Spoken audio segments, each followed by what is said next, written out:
Phil est un élève en échec dans une prestigieuse académie de magie, mais comme il n'a aucune forme de magie, il compense en se servant d'une épée pour terrasser ses ennemis. Un jour, en classe, le professeur Edward donne un cours sur la façon dont les gens peuvent produire du feu à l'aide de catalyseurs et d'un peu de magie. Parmi tous les élèves de la classe qu'il pourrait choisir, il décide de faire appel à Phil pour faire la démonstration de l'expérience, sachant qu'il est incapable d'utiliser la magie. Il agit ainsi parce qu'il est un grand haineux. Phil n'a d'autre choix que d'obéir à son ordre, il se rend donc devant la classe et commence à essayer de faire fonctionner le sort. Comme on pouvait s'y attendre, rien ne se passe, et toute la classe se moque de lui pour ses échecs répétés. Edward leur dit de se calmer, mais c'est juste parce qu'il veut personnellement rosser Phil pour avoir été incapable de faire un sort aussi rudimentaire. Phil excelle en théorie magique, mais il n'a aucun talent magique, et Edward le méprise parce qu'il pense qu'il peut aller à l'école de magie sans magie. Un élève de sa classe lance un sort de feu depuis son siège pour créer le catalyseur devant Phil. Bien qu'Edward ne s'inquiète pas du tout pour la sécurité de Phil, il serait tout de même mauvais pour son dossier si son élève brûlait à mort, et il demande donc à Sion de s'abstenir de faire des choses aussi imprudentes à l'avenir. Sion s'excuse et dit qu'il essayait juste d'aider un peu puisque Phil n'est manifestement pas en mesure de faire la démonstration. Sur ce, Edward conclut l'expérience et commence un discours sur le fait que la magie est suprême dans ce monde, et que les gens qui n'ont pas de talent pour elle n'ont pas le droit d'exister dans cette académie de magie. Tout cela en regardant Phil dans les yeux. Après le cours, Phil se sent épuisé par toute la haine qu'il a reçue, mais les gens adorent le détester, alors Sion le suit hors de la classe pour continuer à l'embêter. Heureusement, il y a encore des gens qui sont du côté de Phil, comme Colette qui vient le défendre. Sion demande pourquoi Colette défend Phil alors qu'elle est une élève d'honneur et que Phil est à un demi-point d'abandonner l'école. Mais elle dit que cela n'a pas d'importance puisque Phil est la personne la plus gentille qu'elle ait jamais rencontrée et qu'il travaille beaucoup plus dur qu'aucun d'entre eux ne l'a jamais fait. Sion est stupéfait pendant un moment, puis il se met à rire, car peu importe la gentillesse ou le travail de Phil, cela ne changera rien au fait qu'il ne peut pas utiliser la magie, et Phil ne deviendra certainement jamais un magiavandé sans la magie. Sion et ses amis laissent Phil tranquille pour l'instant. Tout en marchant ensemble, Colette dit à Phil de ne pas se préoccuper de ce que Sion et le professeur Edward ont dit, car ils l'ont fait pour l'humilier. Mais Phil répond que ce n'est pas grave puisqu'il n'est pas capable d'utiliser la magie, et qu'en plus, il se considère chanceux que leur haine ait donné envie à une jolie fille comme Colette de passer du temps avec lui. Colette est gênée par ses propos et dit à Phil que ce n'est pas en la flattant qu'elle aura envie de sortir avec lui. Mais Phil lui répond qu'il ne faisait qu'énoncer un fait puisqu'il trouve Colette très mignonne. Cela met Colette encore plus mal à l'aise et elle manque de tomber amoureuse de Phil sur le champ, mais elle le repousse un peu pour pouvoir réfléchir clairement et rester calme. Elle est techniquement une noble, elle ne peut donc pas se laisser tomber amoureuse si facilement. Après avoir retrouvé son calme, elle regarde Phil, mais il est occupé à regarder le ciel, qui est particulièrement beau aujourd'hui. Il y a bien longtemps, les habitants de ce monde vivaient dans l'obscurité, craignant l'hôte céleste qui régnait sur eux. Mais tout a changé lorsque 5 sorciers ont uni leurs forces pour s'opposer à l'hôte céleste et apporter la lumière du ciel à tout le monde. Ces sorciers sont connus sous le nom de magiavandés, et ils sont considérés comme l'incarnation de la magie, si bien qu'aucun mage vivant à ce jour n'a jamais pu se montrer à la hauteur de ce titre. Colette se demande si la Vierge de glace Albivina veille sur eux en ce moment, et Phil répond qu'il en est sûr, car il sait pertinemment qu'elle les observe en ce moment même depuis sa fenêtre au sommet du monde. Lorsque Phil était plus jeune, il avait une amie d'enfance qui s'appelait Elfaria et qui lui parlait du soleil et de la lune qu'elle lisait dans ses livres. Elle était particulièrement excitée à l'idée de voir le coucher du soleil, car il est censé être très beau, et elle espérait qu'ils pourraient un jour devenir des magiavandaires ensemble et voir le soleil ensemble. Phil promit de devenir un magiavandé avec elle, mais même si cela n'était qu'une promesse entre enfants, Elfaria travailla dur pour que cela se produise. Très vite, elle est montée au sommet de la tour grâce à son travail acharné. En revanche, Phil n'a aucun talent pour tenir sa promesse, mais il fait tout de même de son mieux pour monter au sommet de la tour, même si ce n'est qu'un rêve délirant. Cependant, même si sa détermination est à toute épreuve, cela ne l'empêche pas de s'effondrer comme un biscuit lorsqu'il se fait gronder. Phil demande au professeur Workner de se calmer un peu, mais ce dernier est à juste titre en colère car Phil est retourné dans le donjon alors qu'il savait à quel point il était dangereux, et il est descendu jusqu'au 7e étage. Il craint que Phil ne finisse par se faire tuer à ce rythme, alors Phil le supplie de le pardonner, mais il lui demande aussi s'il peut obtenir son crédit supplémentaire maintenant. Workner lui en veut toujours d'être allé seul dans le donjon, mais Phil a pu revenir avec la preuve qu'il a tué un garde maléfique, ce qui lui vaut 2 points supplémentaires. Phil fait la fête avec son animal de compagnie pendant que Workner prépare la paperasse, mais en même temps, il demande à Phil s'il n'a pas encore renoncé à devenir un magiavandé. Pour cela, Phil doit d'abord passer dans un institut supérieur, et pour cela, il lui faut un total de 7200 crédits. Normalement, les étudiants accumulent ces crédits dans des matières telles que l'écriture et le travail sur les sorts, mais comme Phil ne peut pas utiliser la magie, il ne gagnera jamais de crédit en travaillant sur les sorts. Phil en est déjà conscient, c'est pourquoi il a voulu se rattraper en faisant des exercices supplémentaires, mais Workner lui a déjà expliqué qu'il est pratiquement impossible d'obtenir suffisamment de crédit pour réussir en se contentant d'exercices. Phil se rend compte que ses chances sont minces, mais il veut encore s'accrocher à l'espoir de pouvoir tenir sa promesse de devenir un magia vendé. De toute façon, Workner dit à Phil qu'il est loin d'être un magia vendé et qu'il pourrait même ne pas obtenir son diplôme s'il ne commence pas à gagner plus de crédit. Workner a appris que Phil n'a pas obtenu de crédit lors de son dernier examen, donc à moins qu'il ne veuille être recalé, il doit obtenir 4 crédits supplémentaires d'ici la fin de la semaine. Phil est choqué car cela signifie qu'il ne lui reste que 2 jours avant la date limite. N'ayant plus beaucoup d'options, il commence à chercher dans ses notes dans l'espoir de trouver un monstre qu'il pourra tuer et qui vaudra 4 crédits. Il est vraiment désespéré de trouver quelque chose, et bien que Workner ne veuille pas encourager Phil à aller dans le donjon, il lui parle d'un monstre des Baskerville au 6e étage du donjon, et Phil n'a pas encore soumis ce monstre, il pourrait donc obtenir les crédits nécessaires en le tuant. Phil se précipite sur Workner pour le serrer dans ses bras afin de le remercier pour toute l'aide qu'il lui a apportée, mais Workner lui dit de ne pas s'accrocher si fort, car cela pourrait mettre son travail en péril. Malheureusement, Sion se trouvait à l'extérieur du bureau de Workner pendant toute la conversation, et il sait donc que Phil a l'intention d'aller dans le donjon pour tuer un Baskerville, et en tant que vrai haineux, il a l'intention d'y aller pour le tuer en premier afin que Phil ne puisse pas obtenir assez de crédit pour rester dans l'école. Un peu plus tard, Phil arrive au 6e étage du donjon, et il est de bonne humeur puisqu'il a déjà affronté un Baskerville et que la victoire devrait être facile pour lui. Son compagnon ne pense pas que ce soit une bonne idée pour Phil de se lancer avec autant d'assurance, mais Phil lui répond qu'il n'a pas à s'inquiéter, car s'il fait attention au souffle de flamme du Baskerville, il ne sera pas brûlé comme la dernière fois. Mais pour retrouver les Baskerville, il compte sur Kiki pour les flairer. Pendant ce temps, Sion et ses amis ont pour mission de s'assurer que Phil quitte l'académie. Comme ses amis détestent également Phil, ils prévoient de tuer les Baskerville d'abord, puis de tabasser Phil pour faire passer un message. Ils sont tous d'accord avec le plan, mais l'un de ses amis demande s'il est vraiment sûr pour eux d'être aussi profondément dans le donjon alors qu'ils ne sont que 3. Sion s'offusque de la question, affirmant qu'il est plus que suffisant pour assurer leur sécurité à tous. Les autres laissent faire, car ils ne veulent pas mettre Sion en colère, et ce dernier continue de marcher tout en continuant à haïr intérieurement Phil. Pour Sion, quelqu'un qui n'est pas capable d'utiliser la magie ne devrait même pas oser parler des magies avandaires, et la simple vue de Phil l'offusque. Une fois qu'ils se sont enfoncés dans le donjon, Sion se retourne pour expliquer à ses amis ce qu'ils doivent faire, mais une seconde plus tard, l'un d'eux reçoit un coup de poing si violent qu'il s'écrase contre un mur, et il n'y a aucune chance que ce type ait survécu. Sion reste calme face au monstre, mais l'autre gars commence à paniquer.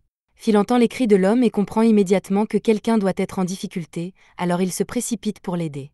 Il n'arrive pas à croire qu'il y ait d'autres personnes aussi profondément dans le donjon, mais d'après le son qu'il vient d'entendre, ils ne doivent pas être très loin. En arrivant à la vue de tous ces cris, Phil se cache derrière un mur et aperçoit quelqu'un qui tire désespérément des boules de feu sur le monstre tout en se pissant dessus, mais aucune de ses attaques n'a d'effet. Ce monstre est une sentinelle maléfique qui, d'après ce que Phil sait, vaut 10 points. Phil n'en a jamais vu en personne, car l'habitat de la sentinelle devrait se trouver plus bas dans le donjon, et il n'y a donc aucun sens à ce qu'elle monte au 6e étage. Plus important encore, la personne qu'elle attaque est Sion, et aucun de ses sorts n'a d'effet sur la sentinelle, il n'a donc aucune chance. La première idée qui vient à l'esprit de Phil est d'aller sauver Sion, mais il prend un moment pour réfléchir et arrive à la conclusion que Sion le déteste depuis le premier jour, alors pourquoi Phil se sentirait-il obligé de le sauver maintenant ? Puisque personne ne saurait qu'il l'a laissé mourir, il s'apprête à fermer les yeux et à faire comme s'il n'avait jamais existé, mais il a un flashback d'Elfaria, qui lui a dit qu'elle aimait la gentillesse et le courage de Phil, et que c'est pour cela qu'elle lui avait offert une paire de lunettes de protection. Phil a toujours cette même paire de lunettes à ce jour, et s'il veut continuer à être la même personne qu'Elfaria a toujours appréciée, il doit mettre ses rancunes personnelles de côté et sauver Sion, même s'il est détestable. Alors que la sentinelle s'apprête à tuer Sion, Phil arrive et bloque le coup avec son épée. Au même moment, à l'académie, le professeur Edward arrive en courant dans le bureau de Workner pour lui dire que Sion et ses amis sont allés ensemble dans le donjon sans permission. Il veut que Workner utilise son familier pour les retrouver avant qu'ils ne se fassent tuer, alors Workner prend son oiseau et demande à quel étage Sion est allé. Edward répond qu'il devrait être au 6e étage, et dès que Workner entend cela, il est soulagé car cela signifie que Phil est avec eux, et tant qu'il est là, il peut s'occuper de n'importe quel monstre qui attaque.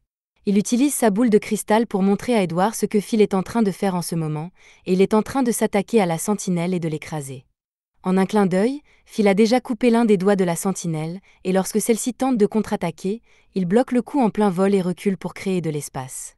Phil s'élance à nouveau et la sentinelle n'arrive pas à le suivre. Avant même qu'elle ne se rende compte de ce qui se passe, Phil est déjà sur elle et lui a transpercé l'épaule. Sion n'arrive pas à croire ce qu'il voit, car il ne pensait pas que Phil serait aussi fort. Même Edward est sous le choc, et Workner lui explique que Phil est une anomalie étonnante.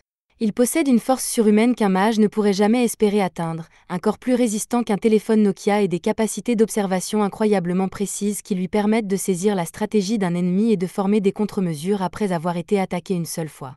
Alors que la sentinelle tente à nouveau de le frapper, Phil est capable de prévoir parfaitement l'attaque et d'esquiver, tout en tranchant le bras de la sentinelle dans la foulée.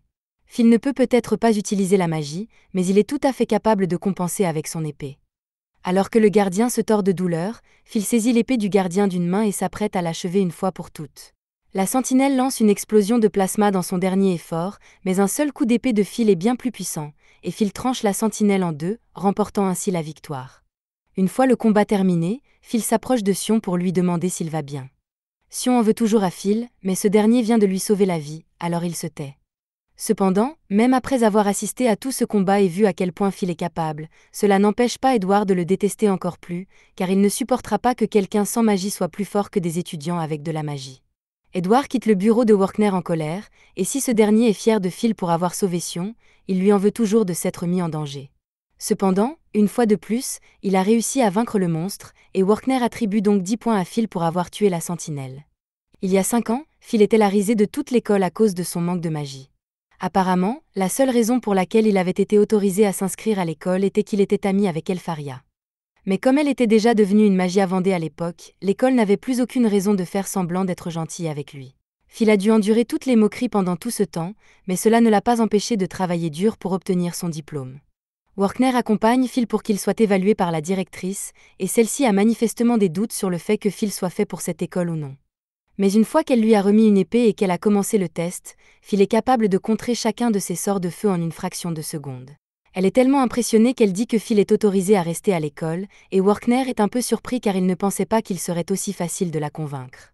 Il est vrai que Phil n'a pas de magie, mais surtout, elle pense que ce sera amusant d'avoir quelqu'un comme Phil dans les parages. Phil demande à la directrice s'il pourra être à nouveau aux côtés d'Elfaria s'il devient assez fort, et elle lui répond qu'il devra travailler très dur et ne pas se laisser décourager par les défis qui se présenteront à lui, mais que même dans ce cas, il n'y a aucune garantie. Au moment où Phil s'en va, elle lui fait remarquer qu'il sera amusant de voir ce qu'il est capable d'accomplir. Retour au présent, Phil est actuellement dans la classe de Workner, qui enseigne à tout le monde ce qu'est la tour de magie. Monter dans la tour, c'est accéder à l'institut supérieur, à l'étage le plus élevé, où l'on devient un magie Vendée. À l'heure actuelle, il existe 2 façons de devenir un magie Vendée, créer un nouveau type de magie ou gagner plus de 7000 crédits dans cette école. Cependant, comme il est plutôt rare d'inventer une nouvelle magie, les étudiants se concentrent généralement sur l'obtention de crédits. Comme il s'agit d'un cours de rattrapage, tout le monde risque de se faire recaler, surtout Phil. Une fois les cours terminés, Colette rencontre Phil et lui demande comment il se sent, car les cours de rattrapage de Workner sont réputés pour être très stricts. Phil reconnaît que Workner est un professeur strict, mais il est heureux que Workner ait la gentillesse de proposer des cours de rattrapage, car la plupart des professeurs ne se donneraient pas la peine de le faire. Alors qu'ils tournent au coin de la rue, ils entendent les amis de Sion le féliciter d'avoir vaincu la méchante sentinelle. Ils ne se demandent pas comment il a survécu, mais quand Mars se réveille, il ne voit que Sion et une sentinelle maléfique vaincue. Tout le monde pense que Sion est incroyable d'avoir pu tuer un monstre aussi puissant qu'une sentinelle maléfique, mais au fond de lui, Sion sait qu'il est un imposteur puisque celui qu'il a réellement vaincu est Phil. À ce moment-là, il remarque Phil qui passe et prend cela comme une insulte personnelle. Il va donc voir Phil et recommence à se battre avec lui. Cependant, il est beaucoup plus difficile pour lui de considérer Phil comme inférieur lorsqu'il sait que Phil pourrait facilement lui tirer dessus en ce moment même, mais qu'il choisit de ne pas le faire. Il lâche la veste de Phil et commence à s'éloigner sans dire un mot. Une fois Sion parti, Colette demande à Phil s'il s'est passé quelque chose entre eux, et c'est bien le cas. Au même moment, Edward vient de faire irruption dans le bureau de la directrice Coldron et exige que Phil soit renvoyé immédiatement. Coldron demande pourquoi Edward veut soudainement renvoyer Phil. Il est déjà dans sa 6e et dernière année à l'académie, ils ne peuvent pas l'expulser sans raison. Edward essaie d'argumenter que Phil ne peut pas être autorisé à rester dans cette école car il est un guerrier, pas un mage, et il ne supportera pas que quelqu'un qui ne sait pas utiliser la magie essaie de le surpasser. Coldron sort les dossiers de Phil et souligne que Phil a d'excellentes notes en écriture et que ses rapports de magie sont incroyablement perspicaces. Mis à part le fait qu'il ne sait pas utiliser la magie, il est la définition même de l'élève parfait. Si son rêve était de devenir un magie Vendée, il pourrait facilement exceller dans n'importe quelle autre profession qu'il choisirait, et c'est le devoir de l'académie de produire des gens instruits pour le jour obsolète. Cependant, Édouard déclare que c'est le fait que Phil veuille devenir un magie à Vendée qui pose problème, et Coldron comprend le point de vue d'Édouard, alors elle propose une solution. Elle dit à Édouard d'aller tester personnellement Phil, et si Phil ne peut pas passer le test d'Édouard, alors il est libre de l'expulser s'il le souhaite. Édouard demande à Coldron si elle est sûre de vouloir laisser le test de Phil à sa première reine, et Coldron répond qu'elle n'y voit pas d'inconvénient puisque cela ne fera pas de différence. Elle pense même qu'il sera plus divertissant de laisser celui qu'on appelle la vipère sombre tester Phil. De son côté, Phil se prépare pour son prochain cours et demande à Colette de l'aider à ouvrir son casier. Elle s'exécute avec plaisir et il s'excuse de la laisser faire tout le temps puisqu'il ne peut pas utiliser la magie. Elle lui répond que cela ne la dérange pas, mais remarque alors l'épée de Phil dans son casier et lui demande s'il s'entraîne toujours avec. Phil répond que oui, mais qu'il n'a pas pu obtenir l'autorisation de l'utiliser pendant qu'il était à l'école, et que dans son dortoir, son colocataire ne le laissait pas faire quoi que ce soit de dangereux. Plus tard, Colette et lui se rendent à la bibliothèque pour étudier ensemble, et Phil prend le sujet très au sérieux bien qu'il l'ait déjà étudié auparavant. Colette lui dit d'y aller doucement puisqu'il est déjà le premier de la classe en écriture, mais Phil dit qu'il doit continuer à étudier de toutes ses forces car il ne peut pas se permettre de perdre un seul crédit. En outre, il aime apprendre l'histoire du point de vue des autres races, d'autant plus qu'il peut s'identifier aux nains. Ils ont fait la guerre à de puissants mages, mais n'ont jamais abandonné malgré le défi. À ce moment-là, Colette remarque que Phil a une mèche blanche sur la tête, et elle dit que c'est probablement parce qu'il se surmène. Elle lui propose de l'arracher, et même si Phil lui dit qu'elle n'a pas besoin de le faire, elle a quand même très envie de le faire. Cependant, au milieu de leur flirt, Édouard arrive derrière Phil et lui dit de venir seul à la salle des sorts parce qu'il a quelque chose à faire. Un peu plus tard, Phil arrive à la salle des sorts et Édouard lui dit qu'il va lui offrir un cours de rattrapage spécial et qu'il devrait en être reconnaissant. Phil n'arrive pas à croire qu'Édouard lui propose un cours de rattrapage, mais cela prouve tout de même qu'il n'a pas de bonnes intentions. Édouard veut voir ce que Phil peut vraiment faire, alors il tire un coup de semonce pour faire comprendre à Phil que c'est sérieux. Il dit à Phil que s'il réussit à porter un coup, Édouard lui accordera 5 crédits de sorcellerie. Dans le cas contraire, s'il échoue, il sera immédiatement expulsé. Il dit aussi à Phil qu'il n'a pas le droit de refuser ce test non plus, et il commence à lancer un sort pour éliminer Phil. Pendant ce temps, Workner vient d'être convoqué dans le bureau de Coldron, et elle s'excuse de l'avoir fait venir si rapidement, mais elle a pensé que Workner devait être informé de ce que fait Édouard. Elle jette un sort pour lui montrer le test qu'Édouard fait subir à Phil et interdit à Workner d'intervenir pour quelque raison que ce soit. Elle estime qu'il est juste qu'Édouard obtienne ce qu'il demande puisque Workner a obtenu la même chose lorsqu'il a demandé à surveiller Phil. Cependant, Workner pense qu'il est trop cruel de laisser Édouard tester Phil, car c'est un homme qui a failli devenir un magie à Vendée. Il a peut-être échoué, mais il possède toujours un pouvoir équivalent à celui d'un magie à Vendée, et Phil est donc en grand danger en ce moment. Jusqu'à présent, Phil a réussi à éviter d'être touché par les sorts d'Édouard, mais ce dernier n'a utilisé que de la magie noire de bas niveau jusqu'à présent. Phil n'en revient pas de la puissance d'Édouard. Phil doit se défendre d'une manière ou d'une autre, alors il essaie de courir derrière Édouard et de lui donner un coup de pied, mais Édouard le bloque facilement avec un sort de bouclier. Le bouclier est trop solide pour que Phil puisse le briser sans arme, et Édouard le traite de désespéré pour avoir pensé qu'il pourrait traverser un bouclier magique avec un coup de pied. Édouard lui assène alors un coup, et Phil commence à craindre qu'il n'y ait aucun moyen pour lui de gagner, car Édouard est tout simplement trop fort pour qu'il puisse le battre dans l'état où il se trouve. Édouard dit à Phil qu'il se limitera à 2 sorts, un pour attaquer avec le feu et un pour se défendre des attaques grossières de Phil.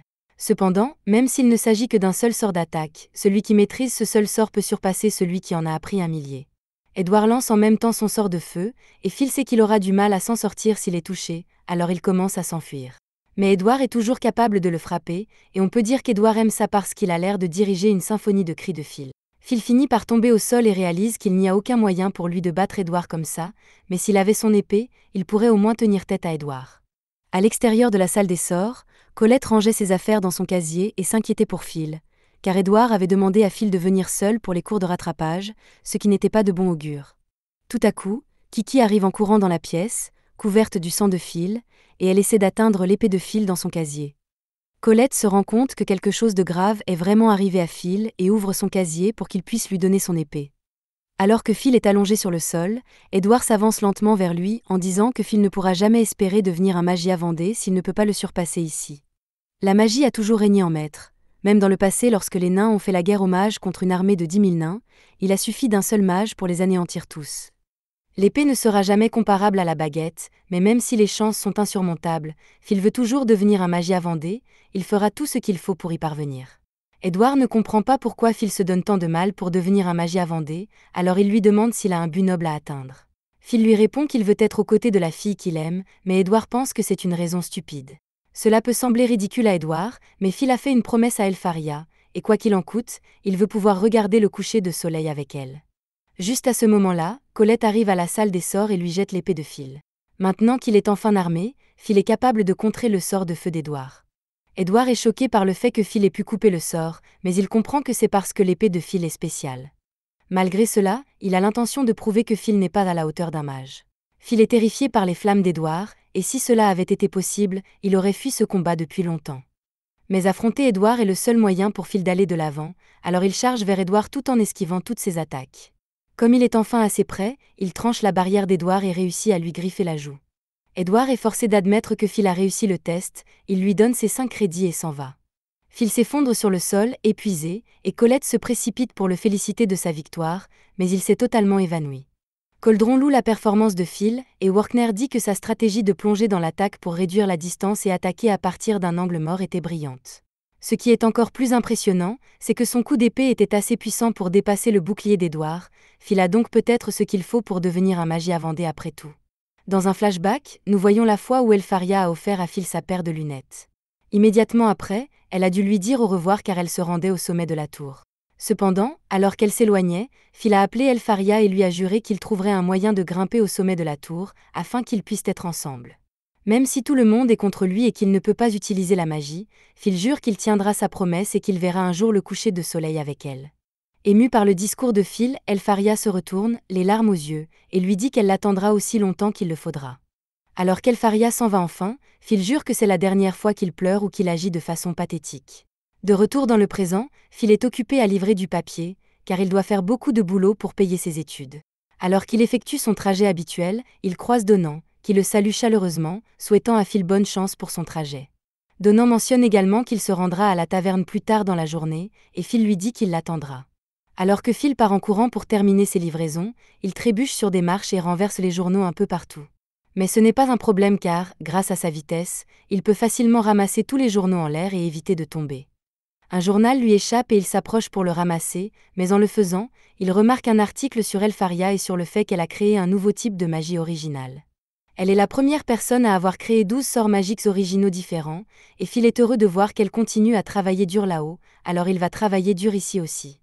Il s'apprête à repartir, mais il remarque une autre section de l'article qui dit qu'Elfaria a personnellement transmis une demande à l'académie.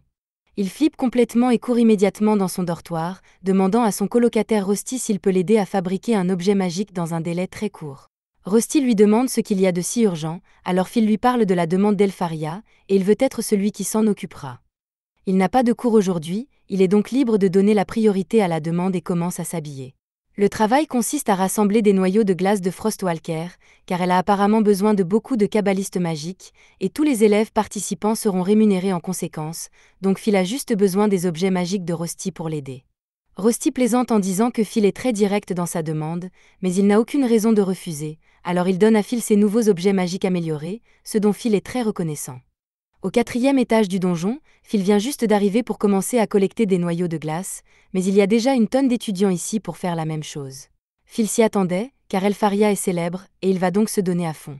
Cependant, alors qu'il est sur le point de commencer, une énorme explosion retentit dans la grotte, et il semble qu'elle ait été causée par Sion, qui vient de faire exploser un groupe de marcheurs du givre. Ses amis le félicitent pour son habileté, mais intérieurement, Sion se rend compte qu'il est encore loin d'avoir la force dont Phil a fait preuve ce jour-là. Lorsque Phil voit Sion, il est franchement impressionné par la puissance magique qu'il a utilisée, bien que Sion semble vraiment en colère à propos de quelque chose. Quoi qu'il en soit, avec tous ses élèves, Phil n'aura jamais l'occasion de tuer des marcheurs du givre, et son seul choix est de s'enfoncer plus profondément dans le donjon. En descendant, Phil finit par apercevoir une fille en danger, et il s'empresse d'agir. Quelques instants plus tard, les 3 monstres ont été tranchés en 2. La jeune fille est choquée par ce qu'elle vient de voir, car c'est la première fois qu'elle voit un étudiant en magie utiliser une épée pour se battre. Phil lui demande si elle va bien, et une fois le choc initial dissipé, elle répond qu'elle va bien et se présente sous le nom d'Iris. Nous passons à une conférence de Workner, où il parle de la grande réussite qu'est la création d'une nouvelle magie. Il explique que la création d'une nouvelle magie est un accomplissement si grandiose qu'il justifie une promotion inconditionnelle au sommet de la tour magique. La magie nouvelle est généralement nommée d'après la personne qui l'a créée ou d'après des mots qui lui sont associés. Par exemple, le sort de magie noire d'Axe d'Arbican qu'Édouard a utilisé porte le nom d'un mage de l'Antiquité appelé le gardien du feu d'Arbican. Si l'un des élèves ici présents parvient à créer une nouvelle magie, il inscrira son nom dans l'histoire pour toujours. Une élève lève la main et demande à Workner si cela signifie qu'Elfaria est une mage extraordinaire. Sans aucun doute, Workner pense qu'Elfaria est incroyablement douée pour la magie. Il est rare qu'un seul mage puisse créer 12 sorts originaux à lui tout seul, il n'est donc pas exagéré de dire qu'elle est l'une des plus grandes mages de tous les temps. Après avoir entendu les réalisations d'Elfaria, Colette doit admettre qu'elle est tout aussi extraordinaire que Phil l'a dit, mais son amie Rose commence à la taquiner parce qu'elle est jalouse d'Elfaria parce qu'elle est amoureuse de Phil. Colette est gênée et crie à Rose de dire des choses aussi ridicules, mais cela provoque une perturbation dans la classe. Workner se retourne et lui dit de s'asseoir et de se taire. Pendant ce temps, dans le donjon, Phil et Iris marchent le long d'un passage. Après que Phil se soit présenté à elle, elle se souvient avoir entendu parler de lui depuis qu'on lui a parlé d'un élève de première année qui ne pouvait pas utiliser la magie, surnommé le sans-talent sans précédent. Phil est choqué d'apprendre que les gens l'appellent ainsi, mais il remarque aussi qu'Iris a parlé de lui comme d'un élève de terminale. Elle explique qu'elle n'a que 14 ans, ce qui signifie qu'elle a 2 ans de moins que Phil, ce qui fait d'elle une étudiante de 4e année. Curieux de savoir quelque chose, Phil demande à Iris si elle n'éprouve pas du dédain à son égard en raison de son manque de magie. Iris ne voit pas pourquoi elle devrait détester Phil pour une telle raison, d'autant plus qu'il l'a sauvée il y a quelques minutes. Même s'il ne sait pas utiliser la magie, elle respecte sincèrement les gens qui ont des talents particuliers. Phil, un peu troublé, change de sujet et demande à Iris si elle est ici à cause de la demande d'Elfaria. Iris confirme en disant qu'elle veut être utile à Magia Vendée, et qu'un jour elle espère devenir l'une des personnes qui soutiendront le ciel, et elle ne parle pas de façon métaphorique, d'ailleurs. Dans ce monde, les gens ne peuvent pas voir le vrai ciel parce que leur monde est caché. Les formidables énergies de la Magia Vendée recouvrent tout et créent un faux ciel connu sous le nom de Grande Barrière. Selon la légende, lorsque la Grande Barrière tombera, le monde sera à nouveau plongé dans l'obscurité et une grande calamité s'abattra sur lui. C'est pourquoi les élèves sont motivés pour répondre aux demandes des Magia Vendée, non seulement parce qu'ils les admirent, mais aussi parce qu'ils pensent que cela les aidera à remplir leur mission, qui est de maintenir le ciel en l'état. Iris mentionne qu'elle a déjà eu l'honneur de rencontrer Elfaria en personne, ce qui surprend Phil, qui commence à lui raconter comment cela s'est passé. Un jour, elle s'est retrouvée coincée dans le donjon, alors que sa vie commençait à défiler devant ses yeux, elle ne voyait pas comment s'en sortir. Cependant, avant qu'elle ne soit dévorée, une barrière de glace enferma tous les monstres qui l'attaquaient. Elle se retourna et découvrit Elfaria qui lui demandait si elle allait bien. C'est une expérience qu'elle n'oubliera jamais, et c'est pourquoi elle veut faire tout ce qu'elle peut pour aider Elfaria. Cependant, bien qu'elle soit venue chercher les noyaux des marcheurs du givre, elle n'a pas réussi à en trouver un seul, et son sort de recherche n'a rien donné non plus. Elle suppose que les autres élèves ont dû tous les vaincre, mais Phil ne pense pas que ce soit le cas. Il montre à Iris un fragment de glace que les marcheurs du givre laissent derrière eux lorsqu'ils se déplacent. Normalement, ce fragment est censé mesurer environ 1 millimètre, mais celui-ci est énorme. Cela signifie qu'il doit y avoir un marcheur de glace puissant dans les environs, probablement quelque part où le sort de recherche d'Iris ne peut pas être détecté. Iris demande à Phil comment il peut savoir tout cela alors qu'il ne peut pas utiliser la magie. Il lui explique qu'il étudie la magie parce qu'il la trouve extraordinaire, mais qu'elle n'est pas toute puissante, surtout pas dans un endroit comme le donjon. Alors lui, qui n'a pas de magie, doit utiliser toutes ses connaissances, sa sagesse et son expérience pour compenser. Iris demande à Phil ce qu'il entend par expérience, et comme il se trouve dans une grande salle ouverte, l'expérience de Phil lui indique qu'un combat de boss est sur le point d'avoir lieu. Alors que le marcheur de givre tente de les attaquer furtivement, Phil se précipite pour mettre Iris à l'abri. Lorsqu'elle réalise enfin ce qui se passe, elle identifie le monstre comme étant un Frost Rex. Le Rex de givre est la forme la plus élevée du marcheur de givre, et il vaut à lui seul 6 crédits, ce qui en fait le monstre boss spécial du 4e étage. Le Frost Rex tire un laser de glace dans leur direction, et Phil saute pour éviter d'être congelé à mort. Il dépose Iris et lui demande de rester en arrière pendant qu'il s'occupe du Frost Rex. Cependant, Iris l'avertit que les attaques physiques ne fonctionneront pas contre le Rex, car tout ce qu'il touchera sera instantanément gelé. C'est pourquoi le combat rapproché est totalement exclu, et l'on pense généralement que le seul moyen d'en venir à bout est d'utiliser des attaques magiques à longue portée. Phil n'est pas inquiet, car il a un plan en tête. Alors que le Rex commence à charger un nouveau rayon laser, Phil prépare l'objet magique qu'il a obtenu de Rusty et fonce sur lui. Il évite le rayon de glace et atterrit derrière le Rex avant de glisser en dessous. Le Rex n'arrive pas à suivre Phil et commence à tirer dans des directions aléatoires. Pendant qu'il n'y prête pas attention, Phil utilise l'objet magique pour s'accrocher à son corps avant de s'élancer autour de la pièce pour l'enchevêtrer.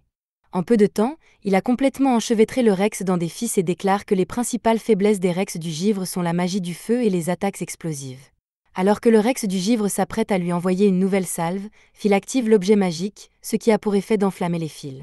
Le feu remonte jusqu'aux bombes attachées au crochet, provoquant une énorme explosion. Le Frost Rex n'est plus qu'un tas de décombres, Phil rétracte l'outil et note mentalement de remercier Rusty pour son aide plus tard. Iris est stupéfaite de ce qu'elle vient de voir, mais sa vraie personnalité se manifeste alors. Elle remarque que Phil est bien plus fort que ce que les rumeurs lui avaient laissé croire et se demande comment elle devrait faire part de ses découvertes. Pendant qu'elle réfléchit, Phil attire son attention et lui annonce qu'ils ont obtenu une très bonne carotte de glace et qu'ils peuvent donc repartir. Iris sourit en signe d'accord, conservant sa personnalité et évitant les soupçons. Un peu plus tard, Iris se rend à la tour des sorciers, et tout en marchant dans les couloirs et en enlevant son déguisement, elle repense à ce qu'elle a appris en suivant Phil. Il ne peut vraiment pas utiliser la magie, mais il compense cette incapacité par des moyens créatifs. En plus de son sens du combat et de son expérience, cela signifie que même s'il n'est pas qualifié pour être un mage, c'est un guerrier incroyablement talentueux. Au bout du couloir, elle s'approche d'une grande porte et l'ouvre pour rencontrer les magies Vendée. Elle leur demande un peu de temps et s'excuse d'interrompre quelque chose d'important. Cario lui répond qu'il n'y a pas lieu de s'excuser puisqu'il s'agit d'une réunion ennuyeuse pour le plaisir. Pourtant, la situation est grave, car si la barrière céleste était franchie maintenant, le monde serait certainement détruit. L'hôte céleste qui les observe de l'autre côté du ciel les submergerait instantanément avec le nombre de mages dont il dispose actuellement. Il devait donc se dépêcher de trouver d'autres mages prometteurs pour les aider à combattre en ce jour fatidique. Sinon, la calamité décrite dans la légende se produira, et ils ne peuvent pas laisser cela se produire. Il demande à Iris comment s'est déroulée sa mission d'observation et si elle a trouvé quelqu'un d'utile. Elle confirme qu'elle a réussi à trouver une personne prometteuse qui pourrait être utile à leur cause, le sans talent qui ne peut pas utiliser la magie, Phil Serfort, et elle recommande qu'il soit intronisé dans la tour. Cario et Eleanor sont contre cette idée, mais Zéo pense que cela pourrait être amusant, et Elfaria choisit de réserver son avis sur la question. Zéo ne se préoccupe pas de savoir de qui il s'agit du moment qu'il est utile, mais Eleanor pense qu'il serait insensé d'amener ici une personne dépourvue de magie. Ils sont sur le point de se disputer, mais Cario les calme et leur dit qu'ils n'ont pas besoin de prendre une décision maintenant, car le grand festival de magie aura lieu bientôt, et ils pourront utiliser les résultats pour décider. Les plus utiles se retrouveront naturellement aux premières places, donc si Phil n'y arrive pas, c'est qu'il n'était pas fait pour la tour. Sur ce, ils clôturent la réunion et se téléportent tous à l'extérieur. Elfaria, qui est la seule à rester, est heureuse de savoir que Phil essaie toujours de tenir sa promesse, et elle lui dit qu'elle l'attendra aussi longtemps qu'il le faudra. Dans le cadre de la prochaine épreuve à laquelle les élèves doivent participer, ils sont tous prêts à se battre contre des golems. Si vous parvenez à en vaincre un, vous réussissez. Sion et Colette sont les premiers à se battre, et ils parviennent tous deux à vaincre leur golem avec facilité. Pendant ce temps, Phil lutte contre son golem. Phil essaie de courir derrière le golem pour lui donner un coup de poing. Mais lorsque les élèves le voient sur le point d'attaquer avec ses poings, ils commencent à se moquer de lui parce qu'il n'est pas capable d'utiliser la magie. Cela distrait Phil suffisamment longtemps pour que le golem lui assène un coup de pied retourné à travers la pièce. Les élèves commencent à partir, satisfaits que Phil n'ait pas réussi à vaincre son golem. À l'autre bout de la salle, quelques élèves n'ont aucun problème avec les golems. Il s'agit de Léana et de Wignal, qui ont tous deux réussi sans aucun doute. Mais il y a un autre élève qui sort et commence à lancer de la magie de glace. D'un coup de baguette, il envoie des éclats de glaçons sur tous les golems, les enfermant dans des blocs de glace. Il s'agit de Julius, l'un des 3 meilleurs élèves de l'académie, avec les 2 autres. Léana félicite Wignal et Julius de l'avoir suivi et de ne pas s'être relâchés, mais le banquet va bientôt commencer, et il n'y avait donc aucune raison pour qu'ils se relâchent. Sur ce, Julius déclare qu'il aimerait leur déclarer une guerre amicale et qu'il utilisera sa nouvelle technique ultime pour les vaincre le moment venu. En gage de sincérité, il leur offre une rose glacée, mais ni Wignal ni Léana ne semblent s'en réjouir, même si Wignal semble attendre avec impatience le face-à-face avec Julius. Ces 3-là sont pratiquement des célébrités au sein de l'école, car ils sont les seuls étudiants à avoir obtenu plus de 10 000 crédits sur un total de 12 000. Certains pensent que les crédits reflètent les capacités d'un mage, mais Phil est loin d'être à ce niveau. Pour l'instant, il n'a même pas assez de crédits pour obtenir son diplôme, et c'est sa dernière année dans cette école. Alors que Phil est assis là et se demande ce qu'il va faire, Julius et ses vitres s'approchent de lui et commencent à l'insulter pour son manque d'aptitude à la magie. Phil s'écarte de leur chemin pour ne pas causer de problème. Alors que Julius et les autres s'en vont, Phil les entend parler du grand festival de magie, et il n'avait pas réalisé que c'était déjà la période de l'année. Plus tard dans la journée, pendant le déjeuner, Colette s'approche de Phil et lui dit que son seul espoir de devenir un magie Vendée est d'être repéré au festival de magie. Tenter d'obtenir son diplôme en se basant uniquement sur sa pratique et son écriture n'est pas pratique. Il est arrivé que des étudiants soient repérés sans avoir les 7000 crédits nécessaires pour obtenir leur diplôme. Le festival de magie est un grand événement qui a lieu tous les 2 ans. Il comprend plusieurs événements différents et attire les hommages de la tour qui espèrent repérer des talents prometteurs. Le festival est un lieu où les différentes factions magiques se disputent le droit de recruter les meilleurs étudiants, et il n'est pas exagéré de dire que les admissions à l'Institut supérieur sont décidées pendant le festival. Il existe 5 factions: la faction du tonnerre, la faction des elfes, la faction du feu, la faction de la glace et la mystérieuse Noé. Toutes ces factions, à l'exception du mystérieux Noé, sont dirigées par leur magie Avendée respective, donc si elles vous repèrent, c'est une promotion assurée. Phil pense qu'il est peu probable qu'il soit choisi, car il a déjà échoué, et pour qu'il soit remarqué, il faudrait qu'il ait une magie extraordinaire qui fasse son hommage. S'il a raison sur ce point, il y a encore d'autres moyens de se faire repérer. Colette a entendu des rumeurs selon lesquelles des guetteurs viendraient chercher des élèves talentueux, mais Phil pense que les guetteurs ne sont qu'une légende urbaine. Il n'y a aucune chance qu'un enfant sans magie et sans talent comme lui ait sa place au festival, alors il va rester dans les coulisses et aider aux préparatifs. Colette pense que Phil pourrait changer le regard des gens sur lui s'il participait au festival cette année et leur montrait ce dont il est capable. Mais Phil ne veut toujours pas y participer, car cela finirait par devenir un concours d'athlétisme s'il y participait.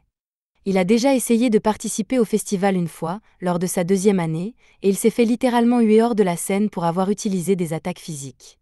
Cela lui a valu une mauvaise réputation et il ne s'est toujours pas remis de l'humiliation qu'il a subie, c'est pourquoi il ne veut vraiment pas y participer.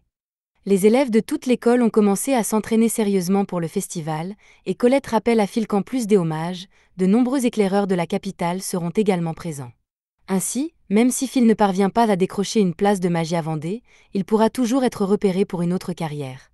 Le festival de magie est l'occasion idéale de montrer ses capacités, et Colette tient vraiment à ce que Phil montre à tout le monde à quel point il est doué. Mais Phil ne pense toujours pas que ce soit une bonne idée de participer sans pouvoir utiliser la magie. À ce moment-là, Colette remarque quelque chose d'étrange. Elle se rend donc à l'un des autres casiers et dit à Phil qu'il y a quelque chose d'anormal. C'est bien caché, mais elle sent qu'il y a une barrière. Phil lui demande si elle est sûre qu'il ne s'agit pas simplement d'un sort de verrouillage du casier, mais Colette voit bien que la barrière est faite pour bloquer le son et obstruer la vue. Colette pourrait la briser avec sa magie, mais cela pourrait être gênant, alors elle demande à Kiki de le faire à sa place. Une fois la barrière dissipée, elle trouve un escalier caché derrière les casiers, qui mène à un cercle de jeux secret. Une bande d'étudiants s'y retrouve pour parier sur le vainqueur du festival de magie. Colette trouve déplorable que les élèves transforment leur vestiaire en cercle de jeu illégal, mais Phil remarque alors que Sion se tient en face d'eux, et il est surpris de le voir ici car Sion n'a pas l'air d'être le genre de gars qui aime parier. Sion se met sur la défensive et commence à crier à Phil de se mêler de ses affaires, mais Colette intervient et prévient Sion que s'il se bat avec Phil sans raison, elle fera en sorte qu'il le regrette. Sion se calme et Phil lui demande à nouveau ce qu'il fait ici puisqu'il n'a pas l'air de participer au pari. Sion ne ressent pas le besoin de répondre aux questions de Phil, mais ce n'est pas du tout comme s'il était venu ici pour voir si les gens pariaient sur lui ou non, et il n'est certainement pas contrarié par le fait que personne ne pense qu'il a une chance de gagner, même s'il est le 4e meilleur élève de l'école. Certes, les 3 meilleurs élèves ont peut-être un peu plus de crédit que lui, mais le score de Sion se situe dans les 9000, et la seule raison pour laquelle il est moins bien classé que les autres est qu'il a échoué une fois à un test d'écriture. Depuis, il travaille beaucoup plus dur pour rattraper les crédits perdus et se remettre à niveau, mais ses compétences en magie sont toujours au même niveau que celles de Léana et des autres, et il a donc autant de chances de gagner au festival que n'importe lequel d'entre eux. Bien qu'il ne sache pas pourquoi il essaie de se justifier auprès de Phil. Le reste de la journée se déroule normalement, et une fois les cours terminés, Phil se lève pour partir. Avant qu'il ne parte, Colette attire son attention et lui demande s'il est libre après les cours, car elle aimerait bien passer du temps avec lui, même s'il ne s'agit que d'aller dans le donjon ensemble. Malheureusement, Phil a du travail ce soir, il ne pourra donc pas passer du temps avec elle aujourd'hui. Plus tard dans la soirée, Phil se trouve au restaurant Jean S, à la périphérie de la ville, où il travaille comme serveur. Il apporte à Donnant un plateau de nourriture et de boissons, et Donnant se sent mal à l'aise de voir à quel point Phil doit travailler dur tout le temps. Il livre des journaux le matin, suit des cours pendant la journée et doit ensuite travailler ici le soir. C'est vraiment difficile, mais Phil doit faire avec, car il n'a pas droit à la bourse de l'école, ce qui signifie qu'il doit tout payer de sa poche. Donnant mentionne qu'il a entendu parler du grand festival de magie qui aura lieu bientôt, il suggère donc à Phil d'y participer, mais Phil rejette immédiatement l'idée parce qu'il ne veut pas être humilié à nouveau.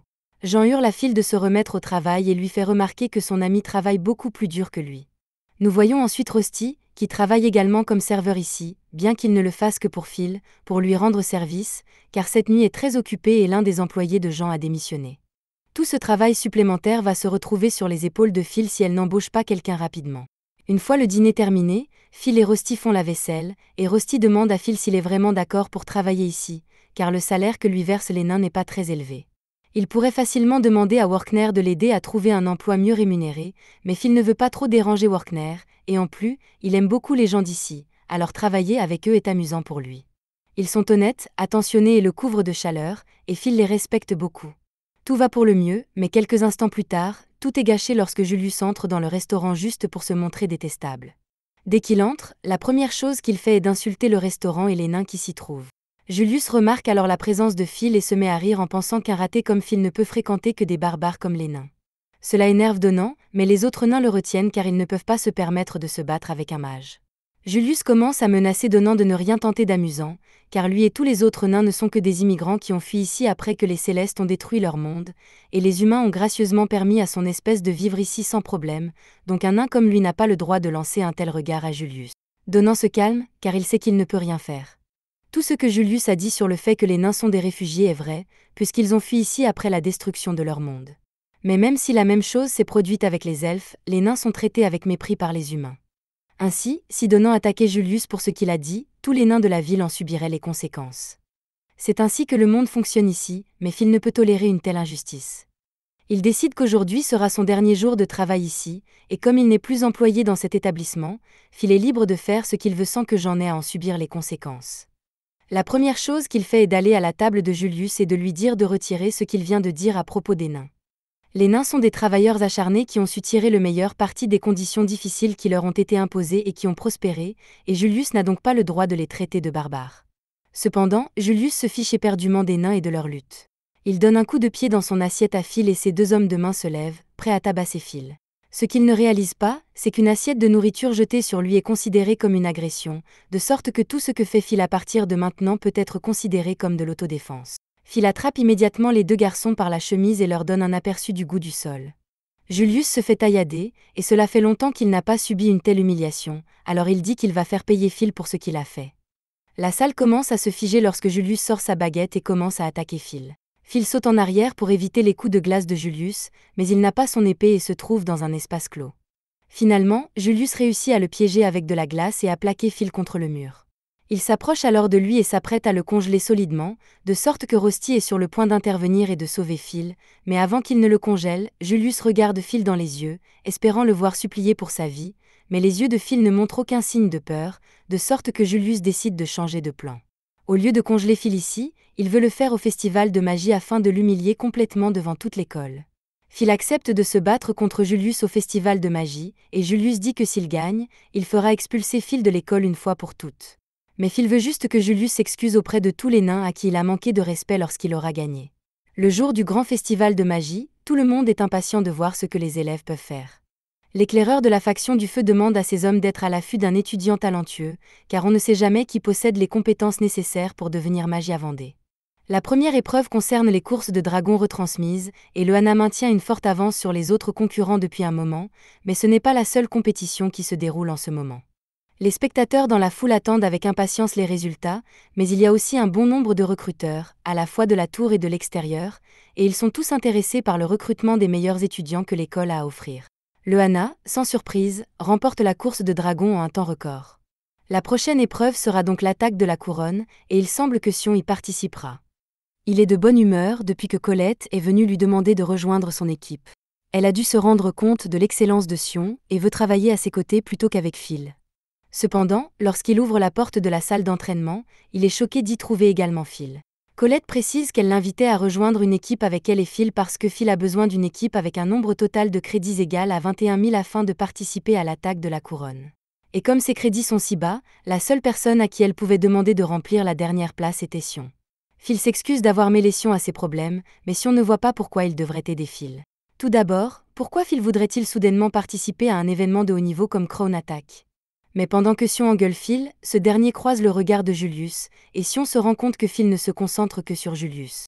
Colette explique qu'il s'est passé quelque chose entre Julius et Phil, et que ce dernier a soudain décidé qu'il participerait à l'événement Crown Attack quoi qu'il en coûte. Sion est furieux que Phil l'ignore, car il ne s'est toujours pas remis du sentiment d'infériorité qu'il a ressenti lorsque Phil l'a sauvé dans le donjon. Alors que l'événement suivant est sur le point de commencer, le commentateur, Mike, se présente, et son co-commentateur, Edward, est également présent, bien que Mike ne l'apprécie pas car Edward est le professeur le plus détesté de l'école en raison de sa sévérité et de son caractère effrayant. En fait, il a peur qu'Edward le tue avant la fin du festival, mais le spectacle doit continuer. Mike annonce donc l'événement principal de la journée, l'attaque de la couronne. Un sort est jeté sur le stade, le transformant en une véritable carte de combat. Il y a une zone volcanique, une zone marécageuse, une zone de badlands, une zone végétale et une zone boisée. Contrairement aux autres événements, l'attaque de la couronne est une compétition d'équipes qui se déroule entre des cellules de 3 personnes. Toutes les équipes commencent par le bord extérieur du terrain et se dirigent vers le stade central. Au centre du stade se trouve une couronne géante, et la première équipe à s'en emparer remportera la victoire. Mais, bien sûr, c'est plus facile à dire qu'à faire, car tout le terrain de jeu a été truffé de pièges de toutes sortes. Il est permis d'emprunter le chemin le plus court vers le stade et de gêner les autres équipes. De tous les événements, cette bataille royale sera certainement la plus brutale. Edward ajoute que l'événement a été créé pour servir de démonstration pratique de la façon dont les équipes gèrent ensemble un raid dans un donjon, mais personne ne se concentre sur la coordination des équipes. Tous veulent voir des combats de haut niveau entre les meilleurs élèves de l'école. Et s'il existait un cercle de jeu illégal dans l'école, ce qui n'est absolument pas le cas, l'équipe de Wignall est la plus populaire de toutes les équipes. Sans surprise, à l'autre bout du cercle de jeu, l'équipe la moins populaire est celle de Phil. Les élèves commencent à se moquer de Phil pour avoir osé penser qu'il pourrait participer à un événement tel que l'attaque de la couronne, mais Phil ne va pas perdre confiance cette fois-ci. Alors que les participants à l'épreuve se dirigent vers leur lieu de départ, Workner est choqué de voir que Phil a l'intention de participer lui aussi. Il tente d'en dissuader Phil, mais ce dernier a déjà pris sa décision dès le départ, et rien de ce que dit Workner ne peut l'arrêter. Il s'excuse de ne pas avoir écouté Workner, mais même si cela fait de lui la risée de l'école, c'est une compétition qu'il veut gagner par tous les moyens. Phil s'éloigne alors, et Workner admet qu'il ne pourra pas dissuader Phil, mais il rappelle à Phil qu'il a été prévenu des risques encourus. Si les choses tournent mal pour lui, il ne pourra s'en prendre qu'à lui-même. Tous les élèves étant en place, l'attaque de la couronne peut officiellement commencer. Les élèves se précipitent, et l'équipe de Julius est la première à tomber sur les pièges disposés sur le champ de bataille. Alors qu'ils s'approchent, les cubes s'engagent et forment une armée de golems qui se dresse sur le chemin de Julius. Avec autant de golems en un seul endroit, cela deviendrait facilement un obstacle insurmontable pour beaucoup d'étudiants. Cependant, Phil continue de foncer à toute allure, ne montrant aucun signe de ralentissement. Les élèves commencent à se moquer de lui pour avoir tenté de percer les sèmes de golem alors qu'il ne peut pas utiliser la magie et qu'il n'a pas réussi à battre un seul golem pendant l'exercice d'entraînement. Phil continue de courir vers les golems, et avant d'attaquer, il fait un signe à Colette, qui lance alors un sort pour créer un gantelet magique pour Phil, et avec ce gantelet, Phil est capable de démolir absolument tous les golems sur son chemin. Les spectateurs sont bouche bée devant les capacités de Phil, mais Workner s'attendait déjà à ce genre d'événement. Tant que Phil attaque avec un gantelet magique, il peut faire des dégâts importants même s'il n'a pas d'épée. Et comme c'est Colette qui l'a fabriqué, ce n'est techniquement pas contraire aux règles. Contre tous les pronostics et tous les paris illégaux, le premier à réussir à traverser la horde de golems est Phil, et il se dirige tout droit vers la couronne. Depuis le jour où Phil l'a sauvé, Sion ne cesse de revivre ce moment dans sa tête. Il le considère comme l'un de ses pires échecs, et il aurait préféré mourir plutôt que de subir une telle humiliation. C'est pourquoi il s'est efforcé de s'améliorer et d'accumuler chaque once de force que son corps peut générer, mais malgré tous ses efforts, Phil le surpasse toujours sans magie. Dans l'attaque de la couronne, Phil et son équipe ont pris une avance considérable, et l'objectif étant d'atteindre le stade et de s'emparer de la couronne, les autres concurrents vont devoir accélérer le rythme s'ils ne veulent pas être distancés. Phil arrive à la zone Badlands, et à son arrivée, d'autres pièges cubiques s'activent, et commence à tirer des balles de pierre sur Phil et les autres. Alors que les balles se dirigent vers eux, Phil s'arrête et utilise son gantelet pour frapper le sol, créant un mur de roche qui bloque les balles. Il saute ensuite en avant et demande à nouveau de l'aide à Colette, qui lance un sort qui crée une douzaine d'épées pour Phil, qui les utilise comme projectiles pour détruire tous les cubes qui se trouvent sur son chemin. Mike annonce que l'équipe de Phil a traversé les Badlands avec facilité, et qu'ils n'ont pas encore rencontré de piège qui leur pose un défi avec leur travail d'équipe, bien que Sion n'ait pas vraiment fait quoi que ce soit. Les spectateurs qui parient contre Phil tentent de minimiser ses compétences en disant que la magie de Colette fait tout le travail. Et sa magie y joue certainement un rôle, mais l'efficacité des armes au combat est entièrement due à la technique de Phil. Les éclaireurs commencent à remarquer Phil et son incroyable capacité à détecter et à contrer les pièges, et même s'ils ne l'aiment pas, Edward doit reconnaître son travail acharné. Tout le temps que Phil a passé dans les donjons lui a permis de minimiser l'inefficacité de ses mouvements, et ses réflexes surhumains lui permettent d'exploiter les moindres ouvertures disponibles. Une autre équipe est frustrée de perdre contre quelqu'un qui n'a pas de magie, mais leur haine pour Phil est distrait tellement qu'ils finissent par tomber dans un piège à fleurs et se font manger tout cru. Les autres équipes rencontrent les mêmes problèmes avec les pièges disposés le long du chemin, mais malgré tous ces obstacles brutaux, Phil parvient toujours à garder la tête de son équipe. Les événements du tournoi ont provoqué un véritable tumulte dans le stade, à tel point que Julius peut l'entendre jusqu'ici. Il demande à ses coéquipiers une mise à jour de la situation actuelle de l'événement, et les coéquipiers de Julius utilisent un sort de détection pour localiser le reste de la compétition. D'après ce qu'il voit, il semblerait que Phil soit largement en tête, et s'ils ne font rien pour le contrer rapidement, Julius pourrait bien perdre. Cependant, Julius ne semble pas très inquiet, car il a prévu de s'occuper personnellement de Phil. Pendant ce temps, Phil et les autres viennent d'atteindre la dernière zone avant l'arène, le bois enchanté. En courant le premier, Phil déclenche plusieurs cercles magiques à la fois, et il se rend vite compte qu'il doit s'agir d'un piège à cercle en chaîne. Mais ce ne sera pas un problème, car il a déjà le contre parfait pour ce genre de situation. S'ils tirent tous en même temps, il n'a qu'à faire en sorte qu'ils s'annulent les uns les autres. Il commence donc à découper la zone autour de chaque cercle magique. En les faisant tourner, il parvient à faire en sorte que tous les sorts se déclenchent l'un l'autre et explosent. Mike annonce avec enthousiasme que Phil a réussi à franchir les pièges de la forêt sans encombre, et il demande à Edward s'il a des commentaires à faire puisque c'est lui qui a mis en place ce champ de mine de magie noire. Mais Edward se contente de claquer la langue, agacé que Phil ait réussi à passer son piège si facilement. Même si Phil a pris beaucoup d'avance, à mesure qu'il se rapproche du stade, les risques qu'il tombe sur une autre équipe et se fasse attaquer augmentent considérablement. Il lui faudrait éliminer quelques autres équipes, mais il y en a une en particulier qu'il recherche. Phil a donc l'intention de prendre les devants et de tendre une embuscade à Julius. Cependant, alors qu'il s'apprête à sécuriser le terrain pour son embuscade, Julius tire un glaçon directement sur lui.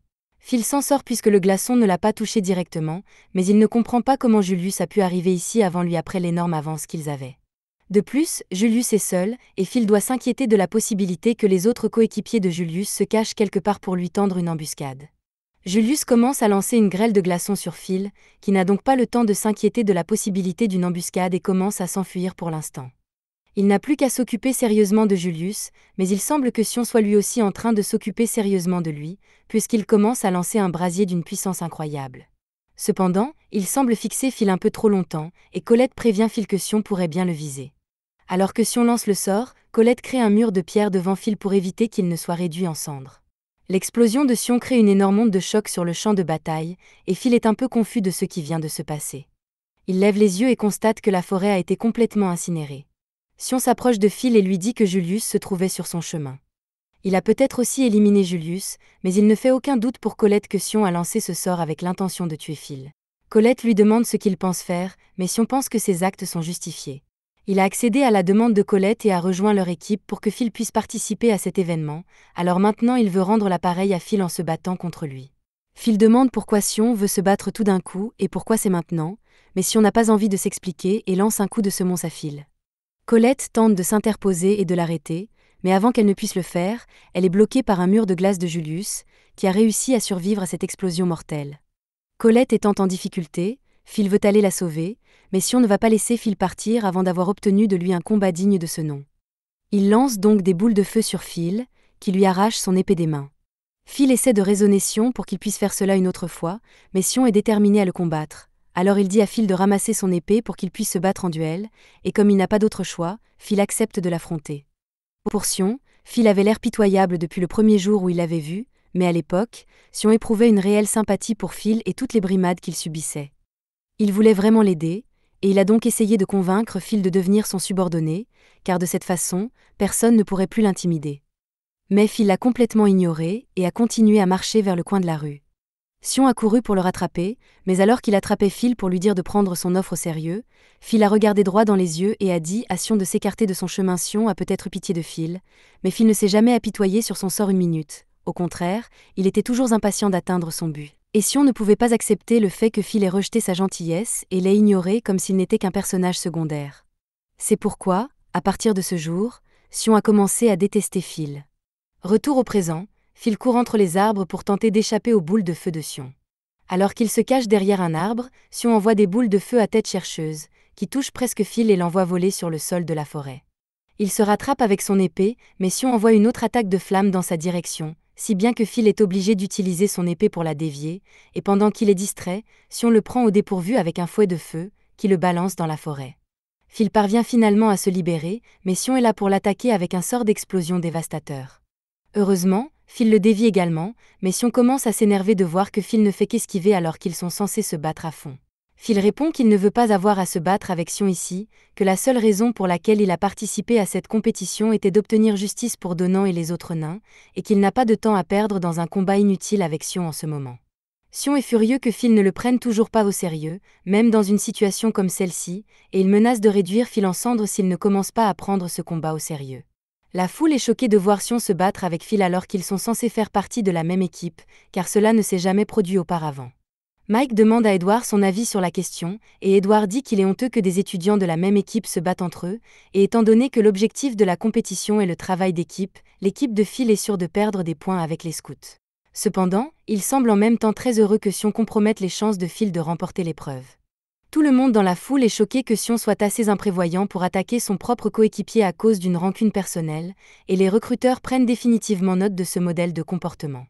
Rusty est inquiet pour la sécurité de Phil, mais il ne peut s'empêcher d'être intrigué par la suite des événements. Alors qu'il attend avec impatience, Iris s'approche de lui et lui demande si elle peut s'asseoir à côté de lui. Rusty semble la reconnaître et lui dit qu'il est d'accord pour qu'elle s'assoie à côté de lui. Iris prend place et commence immédiatement à encourager Phil. Rusty est surpris qu'elle se mette en quatre pour soutenir Phil, car elle lui a toujours semblé être une personne docile, et Iris admet que ce n'est pas dans ses habitudes. Mais après avoir été présentée à Phil, elle n'a pu s'empêcher de se sentir captivée par lui. Rusty comprend ce sentiment, mais il commence à être jaloux de la popularité de Phil auprès des femmes, et même de Sion, qui se bat techniquement parce que Phil ne lui a jamais accordé d'attention. Naturellement, Rusty aime Phil plus que quiconque puisqu'il est son colocataire, mais il pourrait en dire autant de Colette qui a toujours été aux côtés de Phil, quoi qu'il arrive. Même maintenant, alors qu'elle est attaquée par Julius, la seule chose à laquelle elle pense est de faire en sorte que Sion arrête de se battre contre Phil, pour qu'il ne perde pas cette compétition. Cependant, elle ne pourra rien faire contre le combat de Sion et Phil tant que Julius sera là.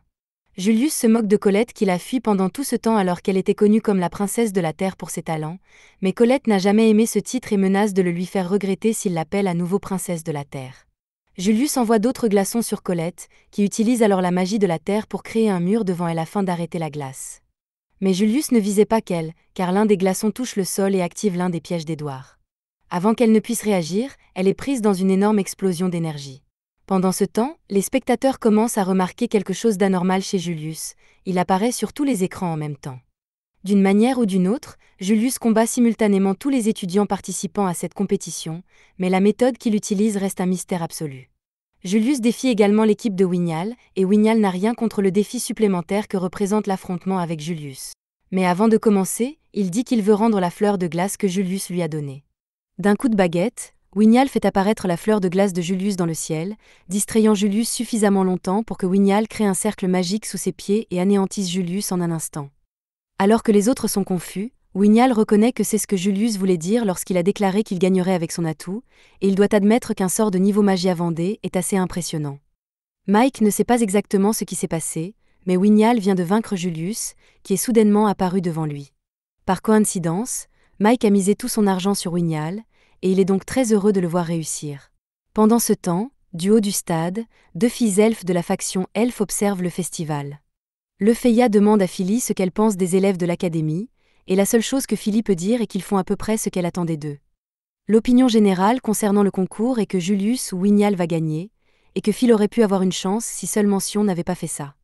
Mais ses amis savent qu'il n'a pas l'habitude d'agir ainsi, et ils se demandent ce qui a pu le pousser à agir de manière aussi irréfléchie. Larel pense qu'il peut comprendre pourquoi Sion fait tout cela, et ce n'est pas qu'il essaie de faire renvoyer Phil parce qu'il le déteste, il veut juste prouver quelque chose.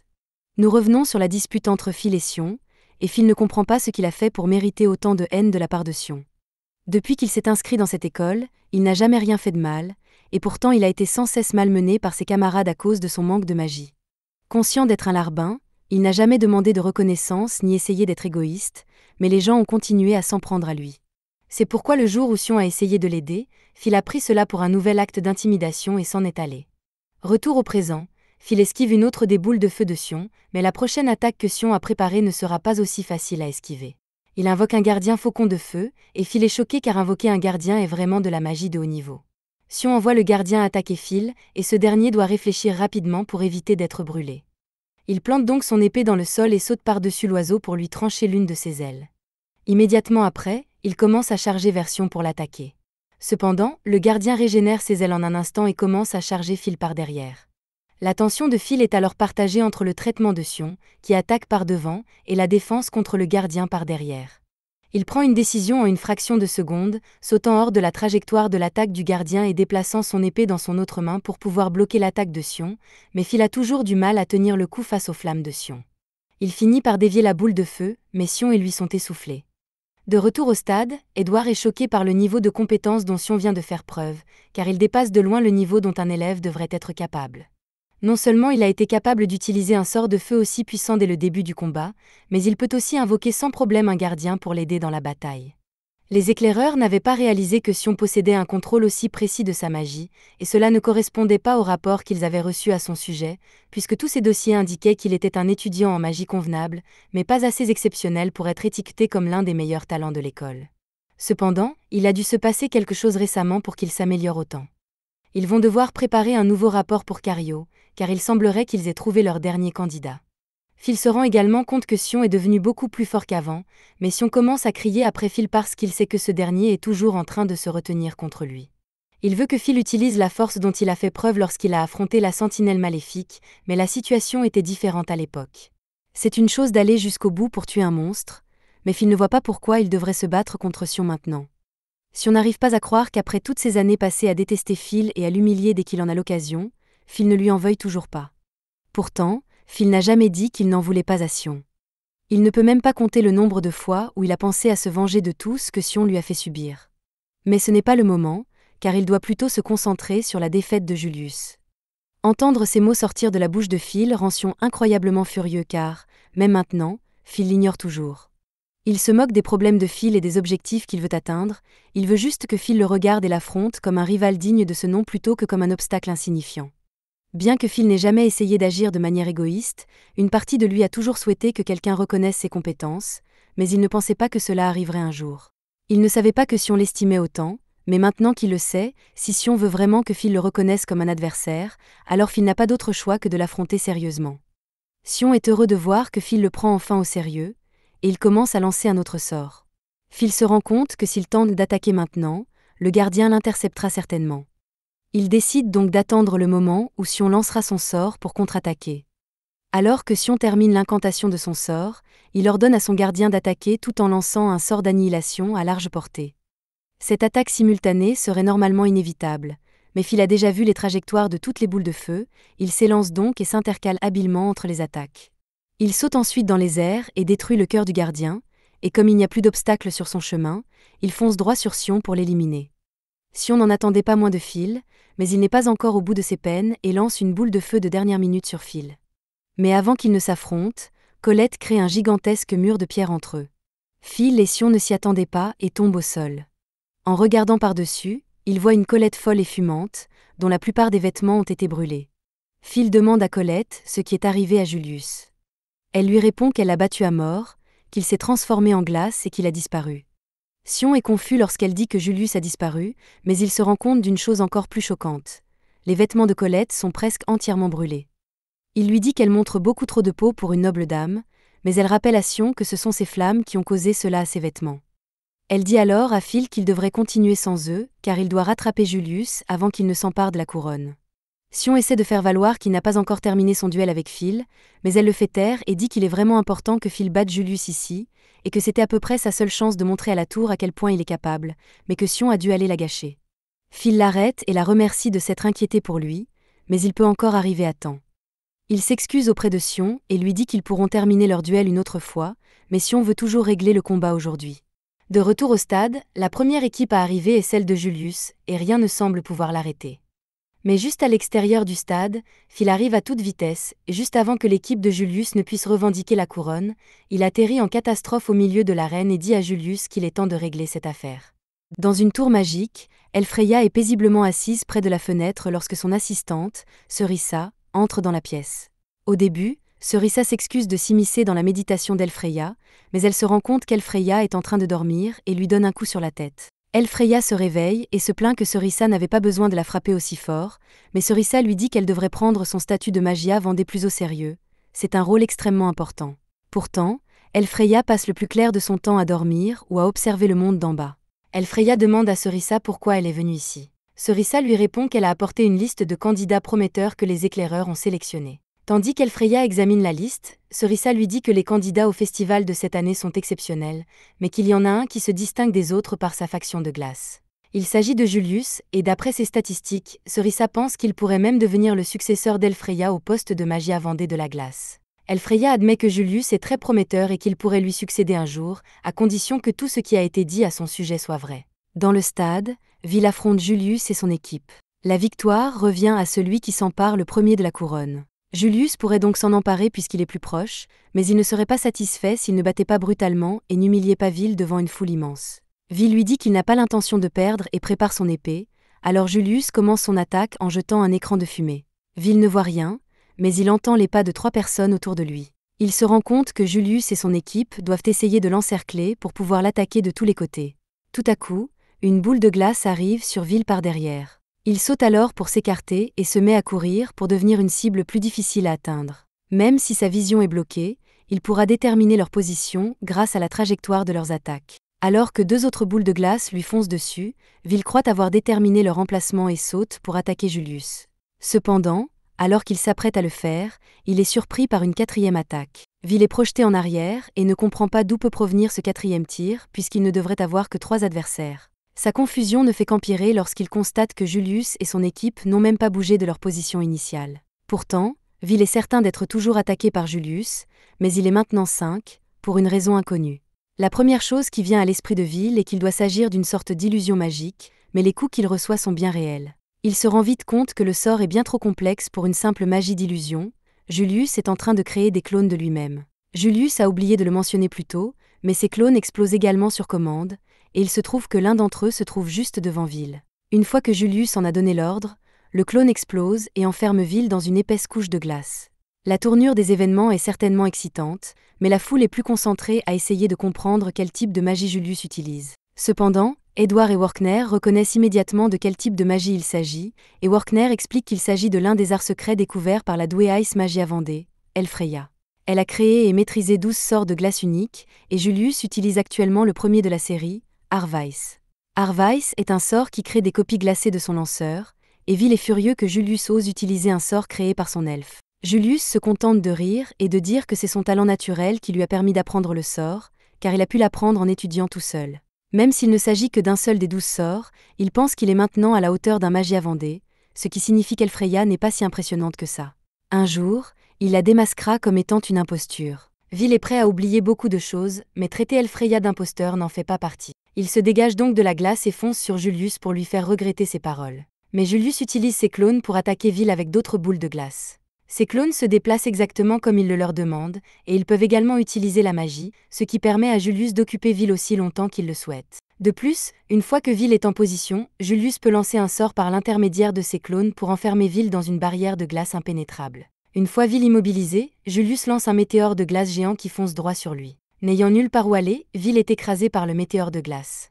La foule commence à applaudir l'incroyable force de Julius, et même Edward doit lui reconnaître le mérite d'avoir gagné cette bataille sans avoir fait un seul pas avec son vrai corps. Alors que tous les regards sont braqués sur lui, Julius en profite pour déclarer que sa magie de glace est devenue inégalée depuis qu'il a acquis l'un des sorts d'Elfreya, et qu'il va donc s'assurer de devenir son successeur en tant que prochain magie à Vendée de glace. Julius a fait tout cela pour montrer sa puissance aux éclaireurs, et ses prétentions semblent tout à fait réalistes. Mais il serait vraiment embarrassant qu'il perde ce combat après tout ce qu'il vient de dire. Dans l'instant qui suit, Julius entend le bruit de la glace qui se fissure, et sous le choc, il se retourne alors que le météore se désintègre et que Vil s'en sort presque indemne. Vil remercie Julius de lui avoir donné une chance de se calmer, car il a la mauvaise habitude de s'emporter et de devenir impulsif lorsque quelqu'un calomnie le nom d'Elfreya, mais il ne refera pas cette erreur. Julius attaque à nouveau Vil avec ses clones de glace, mais cette fois-ci, Vil évite calmement la glace et apparaît derrière les coéquipiers de Julius. Vil les assomme d'un seul coup, et les clones de glace de Julius s'effondrent sur le sol. Dès qu'il a vu le sort de clone de Julius, Vil a su qu'il était incomplet.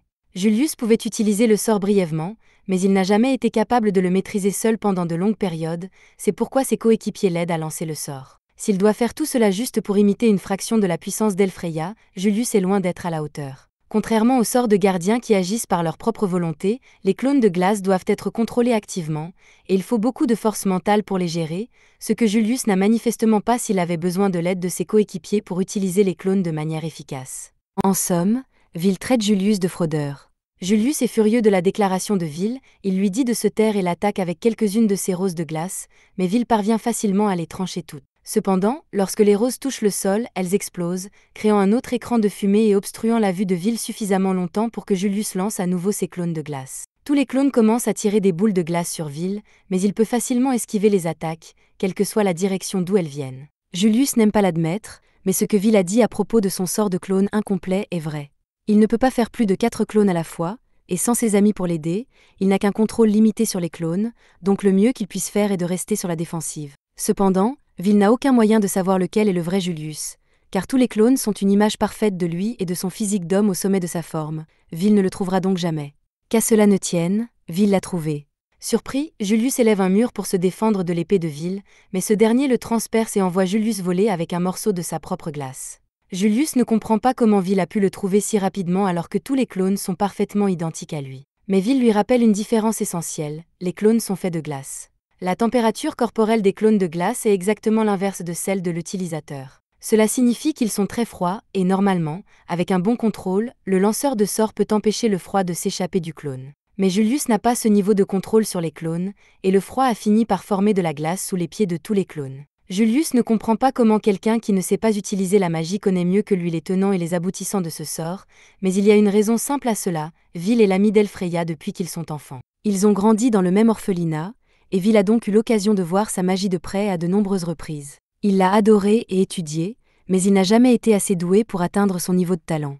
C'est pourquoi Vil connaît les forces et les faiblesses de la magie d'Elfreya.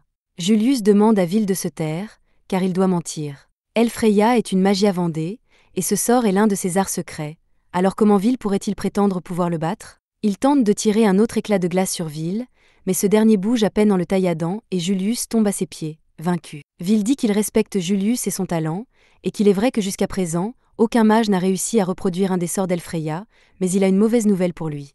Elfreya a inventé ce sort de clonage alors qu'elle n'avait que 2 ans, il est donc loin d'être parfait, et il comporte de nombreuses faiblesses que Julius exhibe comme s'il était le plus grand des mages. Julius commence à se sentir vraiment stupide parce qu'il pensait être un mage d'élite pour avoir reproduit le sort d'Elfreya, mais il s'avère qu'il s'est vanté de copier les exploits d'un enfant en bas âge pendant tout ce temps. Cette révélation fait éclater Julius d'un rire hystérique, car il se rend compte qu'il s'est beaucoup surestimé en se comparant à Elfreya, mais cela ne l'empêchera pas de vaincre Vil. Julius hurle de colère et convoque 8 clones autour de Vil. Il rit en disant que 4 clones ne sont pas sa limite réelle, et que pour l'instant, il peut simplement ignorer son contrôle sur les clones et utiliser le nombre de sorts qu'il peut lancer pour submerger Vil. Vil voit bien que Julius s'énerve, et il est évident qu'il fait de son mieux, mais Vil a déjà dû faire face à 10 clones d'Elfreya qui l'intimidaient lorsqu'il était enfant, alors 8 Julius sont à peine un défi pour lui. Alors que Julius lance les sorts, Vil court vers l'avant tout en esquivant et poignarde l'un des clones de Julius en plein dans la tête. Julius s'en aperçoit et réalise que cela aurait pu être lui, il a donc peur de ce que Vil pourrait lui faire et commence à s'enfuir. Vil continue de charger tout en détruisant les clones sur son passage, et peu importe ce que Julius lui lance, Vil a toujours une longueur d'avance et le bloque facilement. Vil finit par détruire tous les clones, ne laissant que le vrai Julius. Pour l'achever, il s'élance, le poing serré, et donne à Julius un coup de poing si violent qu'il faut le rejouer 3 fois. Vil a ainsi officiellement battu Julius, et tout le monde dans la foule commence à l'acclamer. Sa performance lui a valu beaucoup de respect de la part du corps étudiant, et bien qu'il soit épuisé, il n'y a plus personne pour lui barrer la route, il ne lui reste plus qu'à aller chercher la couronne et à la mettre sur sa tête. Cependant, alors qu'il était occupé à combattre Julius, il n'a pas réalisé que l'équipe de Wignall était entrée dans le stade, et dans un retournement de situation décevant, Wignall est couronné vainqueur de l'attaque de la couronne. Dans une tour magique, Erissa annonce à Elfreya que l'attaque de la couronne est terminée, mais Elfreya ne supporte pas de se montrer pour une raison quelconque. Elle demande à Serissa s'il existe des sorts permettant de réécrire le passé ou d'effacer la mémoire des gens. Il y a peut-être quelque chose de ce genre dans le livre des sorts interdits, mais Serissa ne va pas laisser Elfreya s'en servir pour une raison aussi triviale. Elfreya est au bord des larmes, car elle ne savait pas que Vil pensait qu'elle le tyrannisait il y a des années. À l'époque, elle voulait juste jouer avec Vil, mais aujourd'hui, toute l'école pense qu'elle l'intimidait. De retour au stade, Vil accepte d'avoir perdu l'attaque de la couronne et s'assoit pour se reposer un peu. Au même moment, Sion lui lance un regard noir car il se rend compte que si Vil a pu battre quelqu'un comme Julius, alors Sion doit travailler plus dur avant d'être un adversaire digne de lui. Colette se précipite vers Vil et se réjouit qu'il aille bien. Vil s'excuse de ne pas avoir réussi à s'emparer de la couronne après tout le stress qu'il a fait subir à Sion et à elle, mais au moins, il a pu tenir sa promesse à Elfreya cette fois-ci. Vil n'a peut-être pas gagné l'épreuve, mais ce qui importe ici, c'est que Julius a subi une défaite exceptionnelle, et c'est donc une victoire pour Will. Tous ses amis se retrouvent au bar pour un dîner de fête. Plus tard dans la nuit, Donald demande si Will a été repéré par la tour, mais Colette répond que non, et que c'était prévisible puisque non seulement l'équipe de Will a connu une bataille interne, mais qu'en plus il n'a pas gagné l'épreuve. Colette rejette la faute sur Sion, car Will aurait pu gagner facilement s'il n'avait pas été retardé par la crise de colère de Sion pendant l'épreuve. Rusty demande où se trouve Sion en ce moment. Will explique qu'il a essayé d'inviter Sion, mais que ce dernier n'avait pas l'air de vouloir venir. Donald dit que ce n'est pas grave, même s'il n'a pas été repéré, parce qu'il a gagné son combat contre Julius et qu'il a forcé à s'excuser. En parlant de Julius, il est en train de faire la vaisselle à l'arrière pour s'excuser auprès des nains. Il déteste devoir faire ça, mais il a perdu contre Will, alors il doit tenir sa promesse puisqu'il est un homme de parole, même si cela signifie qu'il doit travailler ici pendant un certain temps. Tout le monde s'amuse, sauf Julius, et Colette remarque que Workner semble préoccupé par quelque chose. Elle lui demande s'il ne profite pas de la fête, mais le problème n'est pas là. Il n'a pas empêché Will de participer à l'épreuve parce qu'il a vu à quel point Will était motivé pour gagner, mais maintenant qu'il a montré à toute l'école de quoi il était capable, Workner s'inquiète de la façon dont Will sera traité à l'avenir. Colette pensait que les gens allaient mieux traiter Will puisqu'ils connaissaient maintenant son pouvoir, mais Workner dit que ce n'est jamais aussi simple. Le lendemain, à l'école, les élèves ont commencé à se préparer pour l'entraînement de tous les élèves, qui comprend une semaine entière de plongée dans les donjons. Alors que Will se promène dans les couloirs avec Colette, il est abordé par 2 de ses camarades de classe qui lui demandent nerveusement s'il veut bien rejoindre leur équipe pour le raid dans le donjon. Ils ont vu à quel point il est puissant, et ils aimeraient donc avoir son aide. Cependant, avant que Will ne puisse répondre, un autre groupe d'élèves s'approche et dit qu'il veut aussi que Will fasse partie de son équipe. De plus en plus d'élèves commencent à se disputer pour savoir qui fera équipe avec Will. Colette comprend alors que c'est ce que voulait dire Workner quand il affirmait que les gens traiteraient Will différemment. Maintenant qu'ils savent qu'il n'est pas un faible, ils veulent tous être amis avec lui, et elle pense que c'est vraiment hypocrite. Elle se met devant Will et crie aux autres élèves d'avoir l'audace d'essayer de se lier d'amitié avec lui après toutes les brimades qu'ils lui ont fait subir. Elle était persuadée que Will devait être en colère, mais au contraire, Will n'a jamais été aussi amical envers les autres, et il est très heureux que les gens l'apprécient. Comme Will ne semble plus fâché par les brimades, l'une des filles dit à Colette de ne pas s'en mêler et de laisser Will décider avec qui il veut partir. Mais alors qu'elle tente de convaincre Will de rejoindre son équipe, Colette repousse la main de la fille et lui dit qu'elle a déjà prévu d'aller faire du shopping avec Will demain. Elle l'a dit sur un coup de tête, mais plus tard dans la soirée, Colette regrette d'avoir accidentellement invité Will à sortir avec elle. Sa colocataire entre dans la chambre et taquine Colette sur le fait qu'elle a un rendez-vous avec Will demain, mais Colette s'écrie qu'elle ne voulait pas que ce soit un rendez-vous. Rose ne la contredit pas, mais Colette va quand même faire du shopping avec Will, alors elle devrait au moins s'y préparer. Colette est d'accord et dit qu'elle devrait au moins faire un effort, sinon elle serait impolie avec Will. Pendant ce temps, dans la chambre de Will, ce dernier est en train de réviser et Rusty décide de s'enquérir des projets de Will pour demain. Comme il n'y a pas de cours prévu, il demande si Will va retourner dans le donjon, mais Will informe qu'il a en fait un rendez-vous avec Colette pour faire du shopping demain. Elle l'a persuadé d'y aller parce qu'il devait préparer ses fournitures pour l'entraînement de tous les élèves. Will ne pense pas que ce soit si important, mais Rusty est manifestement très jaloux. Le lendemain, Colette est assise sur la place de la ville, attendant nerveusement l'arrivée de Will. Même si elle l'a invité à sortir sans le vouloir, elle va faire tout ce qui est en son pouvoir pour que cela devienne un rendez-vous. Peu après, Will arrive et dit bonjour. Il complimente Colette sur sa nouvelle robe et sa nouvelle coiffure, disant qu'elle est très jolie. Colette est un peu gênée, mais avant qu'ils ne puissent sortir ensemble, Rusty arrive en courant. Colette n'a aucune idée de la raison de sa présence. Will lui explique que Rusty a insisté pour venir faire les courses quoi qu'il arrive, et qu'il a donc décidé de le laisser venir. Rusty dit que ce sera beaucoup plus amusant avec lui, mais il ne veut pas que Will soit seul avec Colette. Il s'approche de Will et lui prend la main pour qu'il commence à faire les courses, mais Colette commence à s'interroger sur la relation que Rusty entretient avec Will, dès qu'il commence à se tenir la main comme ça.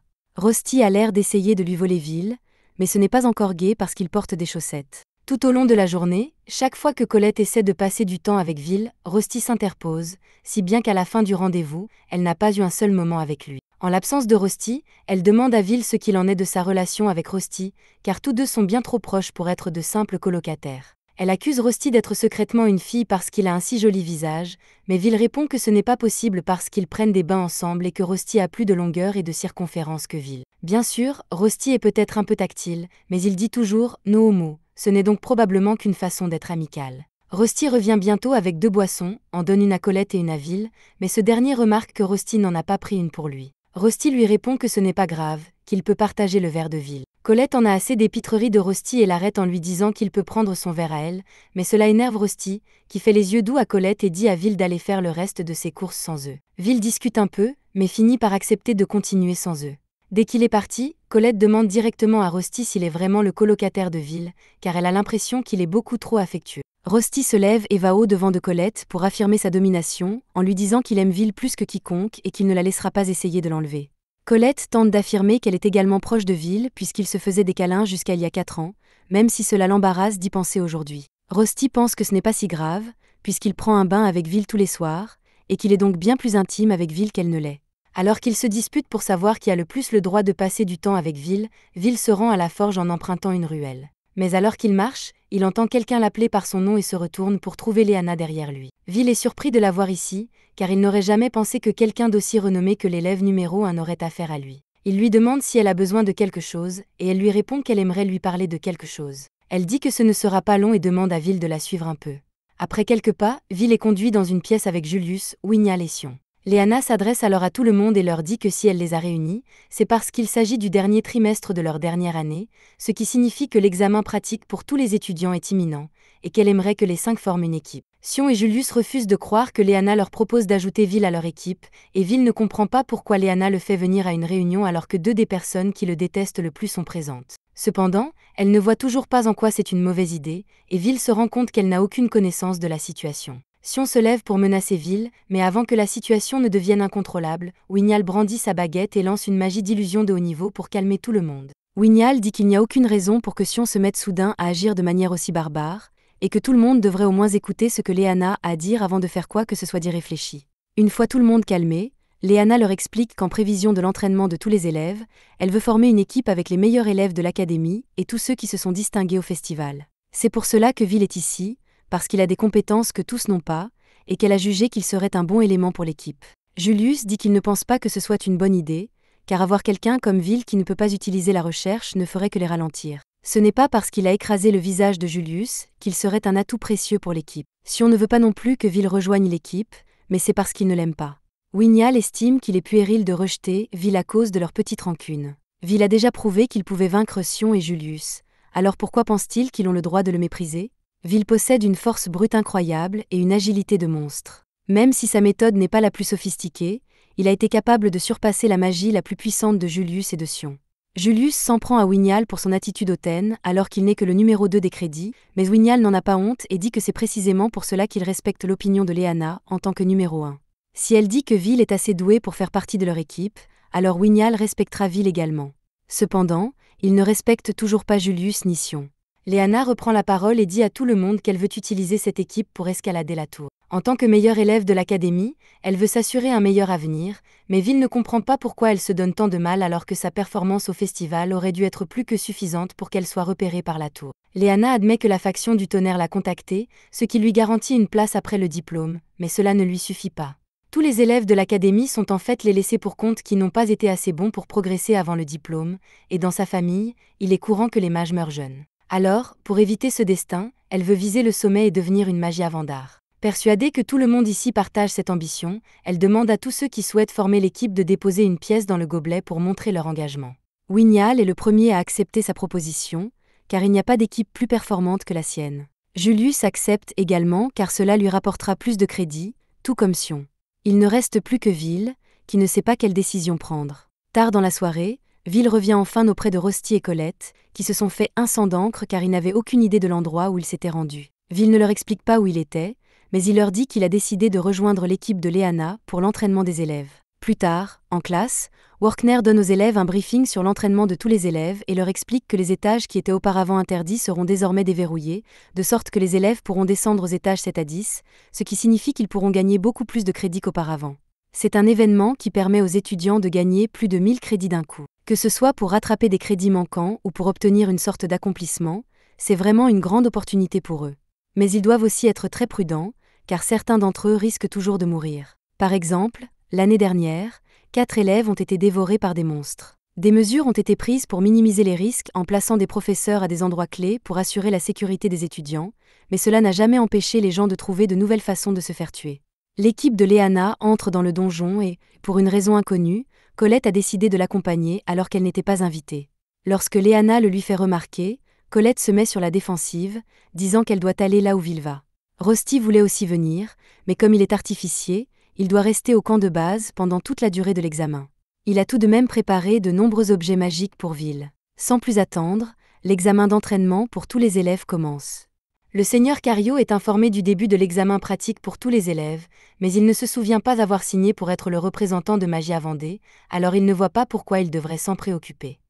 Le messager lui explique qu'il faut bien que quelqu'un s'en charge et que, franchement, le seigneur Cario est le seul à prendre ce travail au sérieux, c'est donc la seule option. Cario se résigne à la tâche mais se demande pourquoi le roi n'est toujours pas revenu de son expédition alors que la barrière est sur le point de s'effondrer. Retour à l'examen pratique, l'équipe de Léana prend la tête dès le début de l'épreuve, et Vil est déterminée à obtenir de bons résultats et à monter dans la tour pour rencontrer Elfie. Mais dans l'instant qui suit, Léana donne à Wignal le signal de donner un coup de pouce à tout le monde. Il lance un sort de vent et les envoie tous voler du côté d'une falaise, mais avant qu'ils ne touchent le sol, il lance un autre sort pour les empêcher de s'écraser. Alors que Vil se relève, une fourmi cramoisie apparaît derrière eux, suivie d'un essaim entier. Vil enfourche alors son épée, car les mages ne sont pas faits pour le combat rapproché.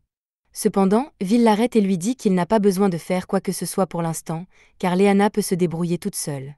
La famille Oena, à laquelle appartient Léana, est une famille de chevaliers. Léana est un type de mage unique qui se spécialise dans l'incantation de sorts au corps à corps, et ce genre de choses est donc de son ressort. Elle revient sur ses pas et explique au groupe qu'il serait gênant qu'il entre en compétition avec d'autres étudiants pour l'obtention de crédits, et que pour obtenir les meilleurs résultats, il faut prendre de l'avance sur les autres. Il y a longtemps, Workner a appris à Vil que le sort le plus important dans un donjon est le sort de recherche, car il permet aux mages d'identifier rapidement les monstres ou les anomalies qui se trouvent dans la zone. Mais Vil ne peut pas l'utiliser, si bien que lorsqu'il se rend compte qu'un monstre est apparu, quelqu'un d'autre l'a déjà éliminé. Si les choses continuent ainsi, il n'aura jamais l'occasion de faire quoi que ce soit. Finalement, Vil parvient à vaincre un monstre, mais immédiatement après, Wignal lance un sort et vainc tous les monstres de la zone. Il était d'accord avec Léana pour emmener Vil, mais ce dernier est étonnamment inutile lorsqu'il s'agit de combattre dans un donjon. Léana dit que Vil n'a pas encore eu l'occasion de montrer toute l'étendue de ses compétences parce que tous les monstres sont faibles, ou peut-être qu'il est tout simplement inutile, mais il faudra attendre pour voir ce qu'il en est. Julius dit qu'il a prévenu tout le monde que Vil ne ferait que les ralentir puisqu'il ne peut pas utiliser la recherche, et il commence à absorber les traces de magie des monstres pour prouver qu'il les a tués. Les mages peuvent faire cela pour vérifier leur meurtre auprès de l'Académie, mais Vil n'en est pas capable, il doit donc ramasser des gouttes de monstres pour vérifier ses meurtres auprès de l'Académie, ce qui le ralentit inévitablement. Le groupe se met à avancer sans lui et Vil doit courir pour les rattraper. Colette lui demande s'il va bien, et il répond qu'il va bien, car il savait déjà qu'il serait un handicap pour l'équipe, et qu'il va donc devoir faire de son mieux pour être utile d'une manière ou d'une autre. C'est du moins ce qu'il veut faire, mais alors que l'équipe continue de progresser dans le donjon, Vil n'a pas encore réussi à faire la moindre chose utile. Au bout d'une journée dans le donjon, Léana dit qu'il devrait s'arrêter et faire une pause. Les autres sont heureux de pouvoir se reposer, mais cet endroit n'est pas vraiment le plus sûr, car il y a une tonne de monstres dans les environs. Wignal dit qu'il peut aider et créer un mur de flammes à l'aide de la magie d'illusion. Les flammes ne sont pas vraiment chaudes, mais la vue d'un mur de feu éloigne la plupart des monstres, c'est donc une bonne option pour un campement de fortune. Léana demande à Vil de distribuer les rations de nourriture qu'elle lui a données plus tôt, et Vil les distribue à tout le monde, mais quand vient le tour de Wignal, ce dernier lui dit de ne pas s'approcher davantage parce qu'il ne veut pas du tout toucher Vil. Les elfes ne touchent que les personnes qu'ils considèrent comme dignes d'intérêt, et cela n'a rien de personnel, mais Wignal pense que Vil est un minable, et il ne veut donc rien avoir à faire avec lui. En fait, Wignal pense que tout le monde ici, à part Léana, est un minable, car aucun d'entre eux n'a fait preuve d'un niveau de compétence décent à ses yeux. Les commentaires de Wignal ne le dérangent pas, car il sait que les elfes ont leur propre culture. Comme les nains, les elfes viennent d'un autre monde, mais ils possèdent la magie et sont donc bien traités ici. Ils ont la réputation d'être snobs et de ne fréquenter que d'autres elfes, mais ils ont effectivement plus de talent magique que la plupart des mages, et l'une des Magia Vendée est même la reine des elfes, ce qui leur confère une grande influence.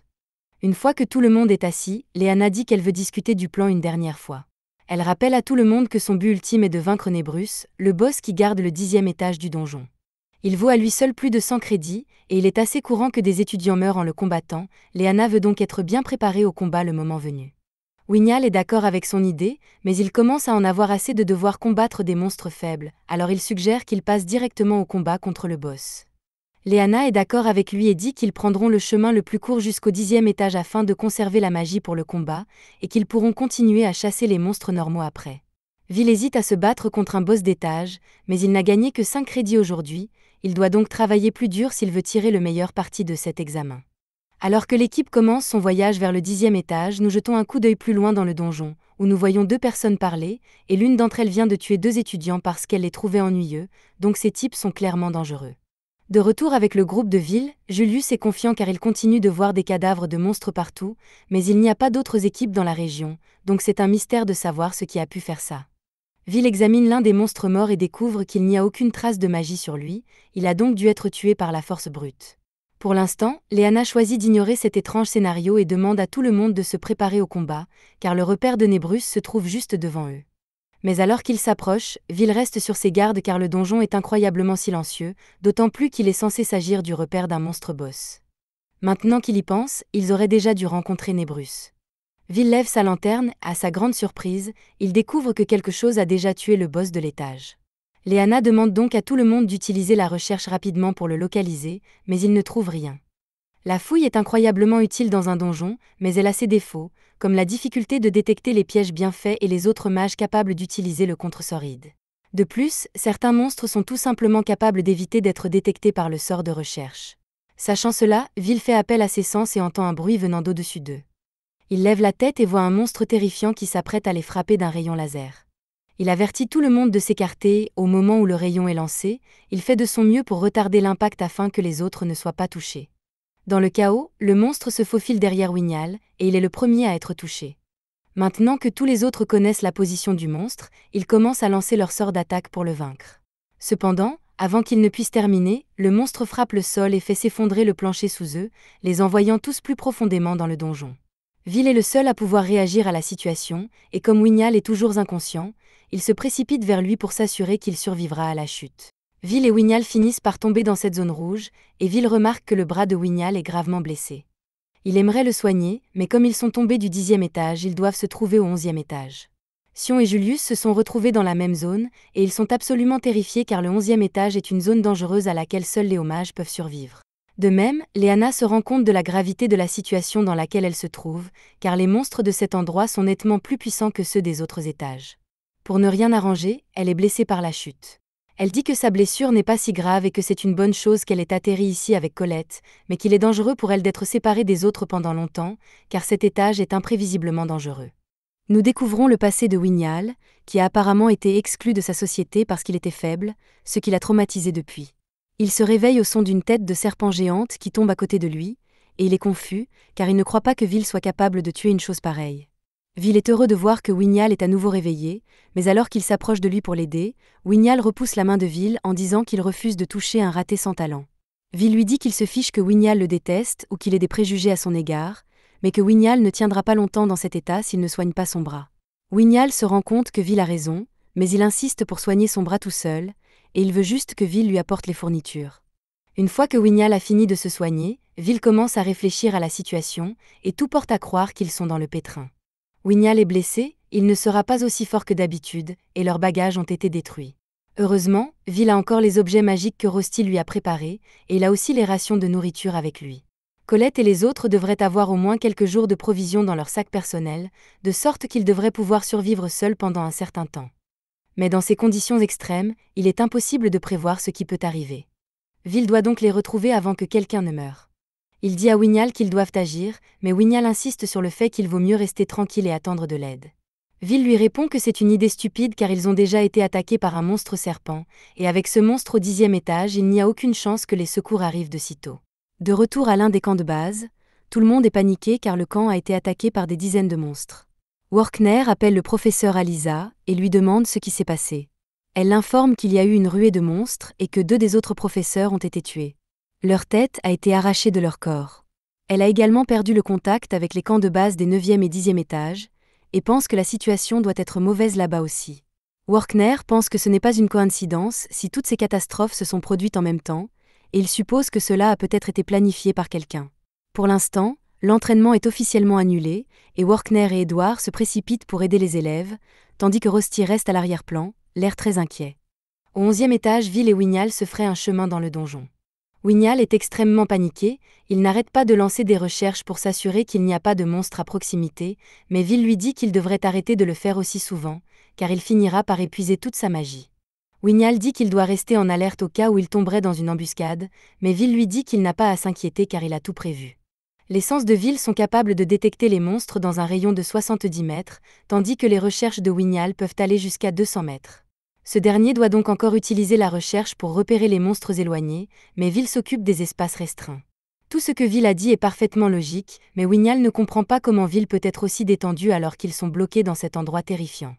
Vil explique qu'il a passé la plupart de son temps dans le donjon pour compenser son manque de crédit, et qu'il connaît donc parfaitement les monstres qui s'y trouvent, et que ce n'est pas la première fois qu'il se retrouve bloqué, il a donc beaucoup plus d'expérience que Wignall. À ce moment-là, Vil est alerté de la présence de monstres, et ils sont complètement encerclés. Vil dit donc à Wignall de s'occuper de celui qui est derrière eux pendant qu'il tue les deux qui sont devant. Wignall lance un sort de vent et réussit à faire tomber l'un des ors, mais il se retourne et voit Vil trancher les ors sans effort. Même s'il sait que Vil n'est pas faible, il n'arrive pas à croire qu'il se débrouille aussi bien face à une telle menace. L'ORC que Wignall combattait se relève, et il n'a pas le temps de lancer un contre-sort, alors Wignall a l'intention d'utiliser la magie d'illusion pour le distraire. Mais à sa grande horreur, cela ne fonctionne pas et il se met à hurler à plein poumon parce qu'il est sur le point de mourir. Heureusement, Vil peut intervenir et couper l'ORC en deux, mais Wignall est déjà en pleine crise de nerfs. Vil explique que les ors n'ont pas Dieu et que la magie d'illusion ne fonctionne pas sur eux, ce qui explique pourquoi le sort de Wignall n'a pas été efficace. Il lui dit qu'il ne doit pas se laisser abattre car c'est un elfe talentueux. Cependant, Wignall admet qu'il n'a aucun talent. En fait, parmi les elfes, il est encore plus raté que Vil. Tous les elfes qui sont venus dans cette académie, Wignall est le seul à être encore là après 6 ans. Tous les autres elfes sont déjà montés dans la tour, et ils n'avaient qu'une chose à dire à Wignall avant de partir. Ils l'ont qualifié de honte pour l'espèce elfe, et la raison en est sa magie d'illusion. Normalement, la magie d'illusion des elfes est spéciale, car elle est destinée à donner une forme physique aux illusions. Or, les illusions de Wignall ne sont rien d'autre que des illusions ordinaires, si bien que les gens ne peuvent ni les toucher ni interagir avec elles. Vil ne comprend pas comment Wignall peut être considéré comme un raté alors qu'il est l'un des 3 meilleurs élèves de l'académie, mais le fait qu'il soit encore à l'académie et qu'il ne soit pas encore monté dans la tour signifie qu'il n'est que le meilleur des déchets qui ont été laissés derrière lui.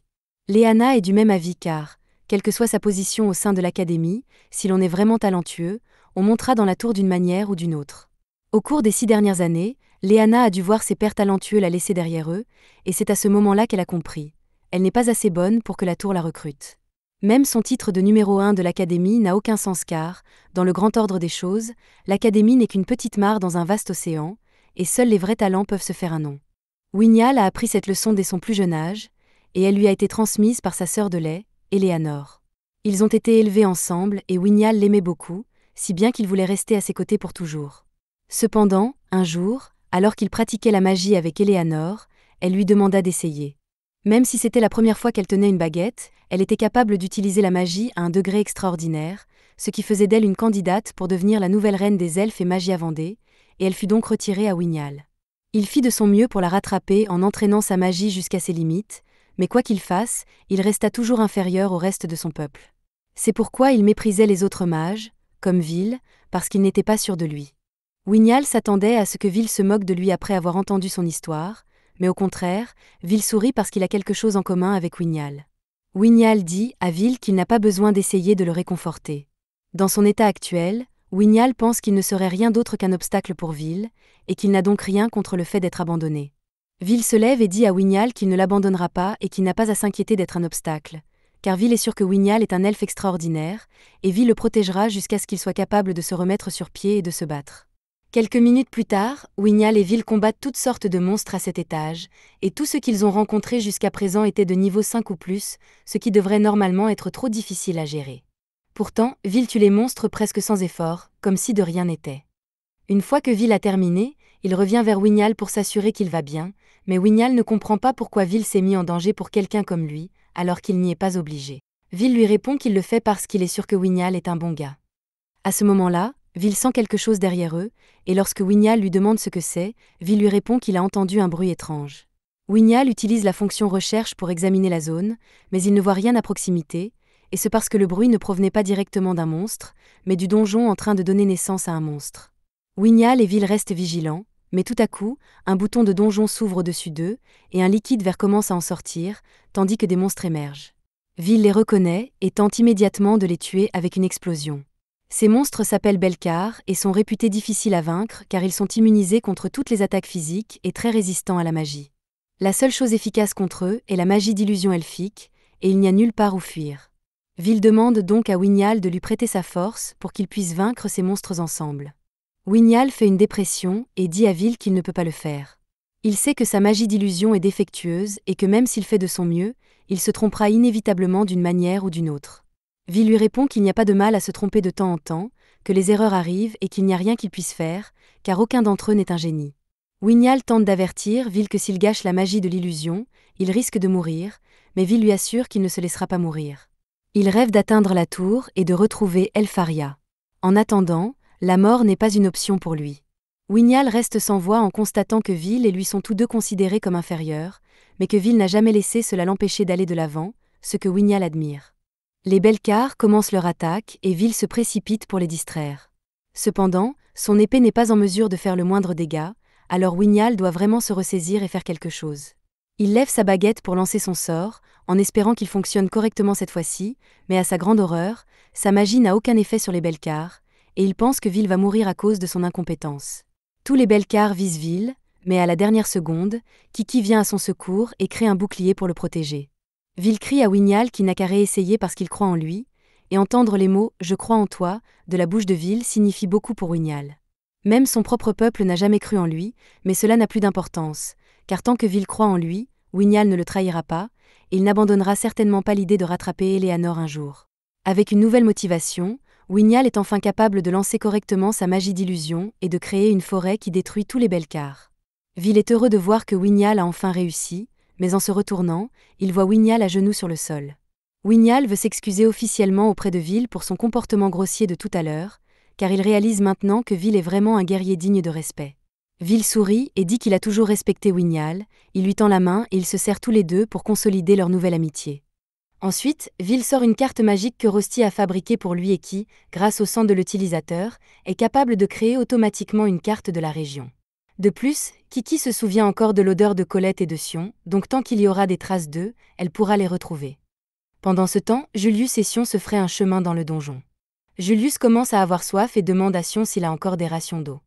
Sion en a, mais l'eau est une ressource précieuse lorsqu'ils sont coincés dans un tel donjon, et ils ne peuvent donc pas la consommer sans réfléchir. Il dit à Julius de faire de la glace et de la boire à la place, mais Julius fait valoir qu'il ne peut pas non plus gaspiller sa magie, et ils commencent à se disputer à ce sujet. Une fois qu'ils se sont calmés, Julius utilise la recherche pour vérifier s'il n'y a pas de monstre à proximité, mais il ne sent rien, alors il se détend un peu. C'est alors que Sion l'attrape par le col et l'entraîne à l'abri. Julius ne comprend pas pourquoi elle fait cela puisque le scan n'a révélé aucun monstre à proximité, mais Sion lui fait remarquer qu'ils ont déjà expérimenté les failles du sort de recherche. Certains démons peuvent échapper à la détection, et Sion utilise un sort de détection de la chaleur pour voir la silhouette d'une sentinelle maléfique qui se dirige vers eux. Il n'y en a pas qu'une seule, il y en a des dizaines ici, et ce n'est pas quelque chose qui arrive normalement, donc Julius pense que c'est le monstre du 10e étage qui en est la cause. Sion commence à marcher pour affronter les sentinelles et demande à Julius de créer des clones pour les distraire. Julius lui déconseille de le faire, car il ne pourrait pas survivre à un combat contre autant de sentinelles à la fois. Sion ne recule pas pour autant, car s'il a été humilié par Vil, c'est parce qu'il n'a pas pu vaincre une sentinelle maléfique à l'époque, et il doit donc se prouver qu'il est assez fort pour les affronter maintenant. Au même moment, les sentinelles maléfiques attaquent le camp de base du 47e étage et les élèves paniquent. Mais juste avant qu'un élève ne meure écrasé, le professeur Edward utilise sa magie pour décapiter la sentinelle et sauver l'élève. Il ordonne à tout le monde de se replier au 6e étage, puis Workner arrive à bord d'un Skyracer pour emmener Edward plus profondément dans le donjon afin de sauver d'autres élèves. Heureusement, la plupart des élèves n'ont pas atteint le 10e étage avant cet incident, mais il y a une équipe qui l'a fait. L'équipe de Leanna avait déjà atteint le 10e étage et était sur le point de vaincre le boss du 10e étage. Edward craint qu'il ne puisse pas les localiser à temps car le 10e étage est très grand. Cependant, Workner dit qu'il sait exactement où se trouve l'équipe puisque Kiki est avec Vil, et que la pierre précieuse de Kiki est liée à celle que Workner tient dans sa main. Du côté de Colette et Leanna, Colette laisse des pierres derrière elle pour qu'elles puissent revenir sur leurs pas. Tout en continuant à avancer, Colette demande combien de temps s'est écoulé depuis qu'elles sont arrivées ici. Leanna répond que 16 heures se sont écoulées depuis qu'elles sont restées bloquées au 11e étage, et qu'elles n'ont presque plus d'eau ni de nourriture. Elles font ce qu'elles peuvent pour se reposer un peu au fur et à mesure, mais les monstres qui les attaquent sans cesse ne leur laissent guère le temps de récupérer. Colette reconnaît que c'est grâce à l'habileté de Leanna qu'elles sont arrivées jusqu'ici, mais tôt ou tard, elle atteindra ses limites. Leanna s'arrête un instant et s'excuse auprès de Colette pour toute cette situation, car c'est elle qui a eu l'idée de se précipiter au 10e étage, et c'est ce qui les a bloquées ici. Colette lui répond que ce n'est pas de sa faute puisque c'est le monstre de l'étage qui a provoqué cette situation. Même si Léana se sent toujours coupable d'avoir organisé cette équipe, Léana n'a jamais invité Colette, elle a débarqué sans invitation, alors Colette dit que c'est de sa propre faute si elle s'est retrouvée coincée ici. De plus, Colette est sûre que Vil retrouvera ses traces et viendra bientôt les secourir. Et quelqu'un trouve bien les traces, mais ce n'est pas Vil. Wignal et Vil sont en train de courir parce qu'ils sentent un mage à proximité, et au moment où ils tournent le coin, ils voient Sion debout au sommet d'une montagne de cadavres de sentinelles. Wignal n'arrive pas à croire que Sion ait pu faire ça tout seul, mais Julius surgit derrière lui et hurle que Sion n'a pas fait ça tout seul car Julius a dû sacrifier des dizaines de ses clones pour permettre à Sion de gagner. Vil est heureux de voir qu'ils sont tous les deux en vie, mais il ne voit ni Léana ni Colette nulle part, alors il demande si Julius ou Sion sait où elles sont. Julius pensait que les filles étaient avec Vil, et comme personne ne sait où elles sont, cela signifie qu'elles sont toujours seules, et qui sait ce qui peut leur arriver. Après avoir remarqué la personne qui s'est approchée, Colette s'apprête à aller vers elle, mais Léana l'en empêche car il y a quelque chose qui cloche. La personne ressemble au professeur Bruno, mais sa tête tombe et il écrit un message pour saluer les filles. Headless, son partenaire, s'approche et se plaint que Headless était censé s'occuper des choses à l'étage. Alors comment a-t-il pu laisser un couple d'enfants lui échapper?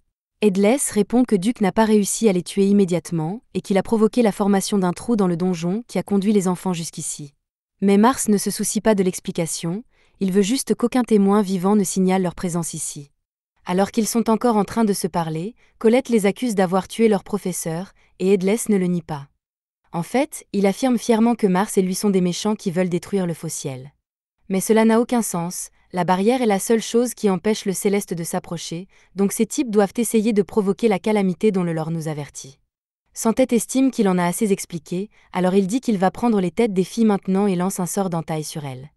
Heureusement, avant qu'elle ne soit décapitée, Vil descend et bloque le sort. Lui et les autres ont réussi à retrouver Colette grâce à la trace qu'elle a laissée derrière elle. Il ne sait pas ce qui se passe ici, mais il charge sur Headless pour gagner du temps et permettre aux autres d'élaborer un plan. Mais Headless le frappe avant qu'il ne s'approche et fait voler Vil. Headless s'amuse beaucoup et dit qu'il aimerait bien les ajouter à sa collection de têtes, mais Mars l'entraîne à l'écart et lui dit qu'ils doivent encore aller finir leur travail. Au lieu de cela, Headless ouvre une porte de téléportation et demande à Duke de lui remettre les enfants. Très vite, le monstre qui l'ont affronté au 10e étage se téléporte, et il n'y a pas d'issue cette fois-ci, l'équipe doit donc l'affronter de face. C'est la fin de l'épisode 10. Abonnez-vous pour ne pas manquer la suite.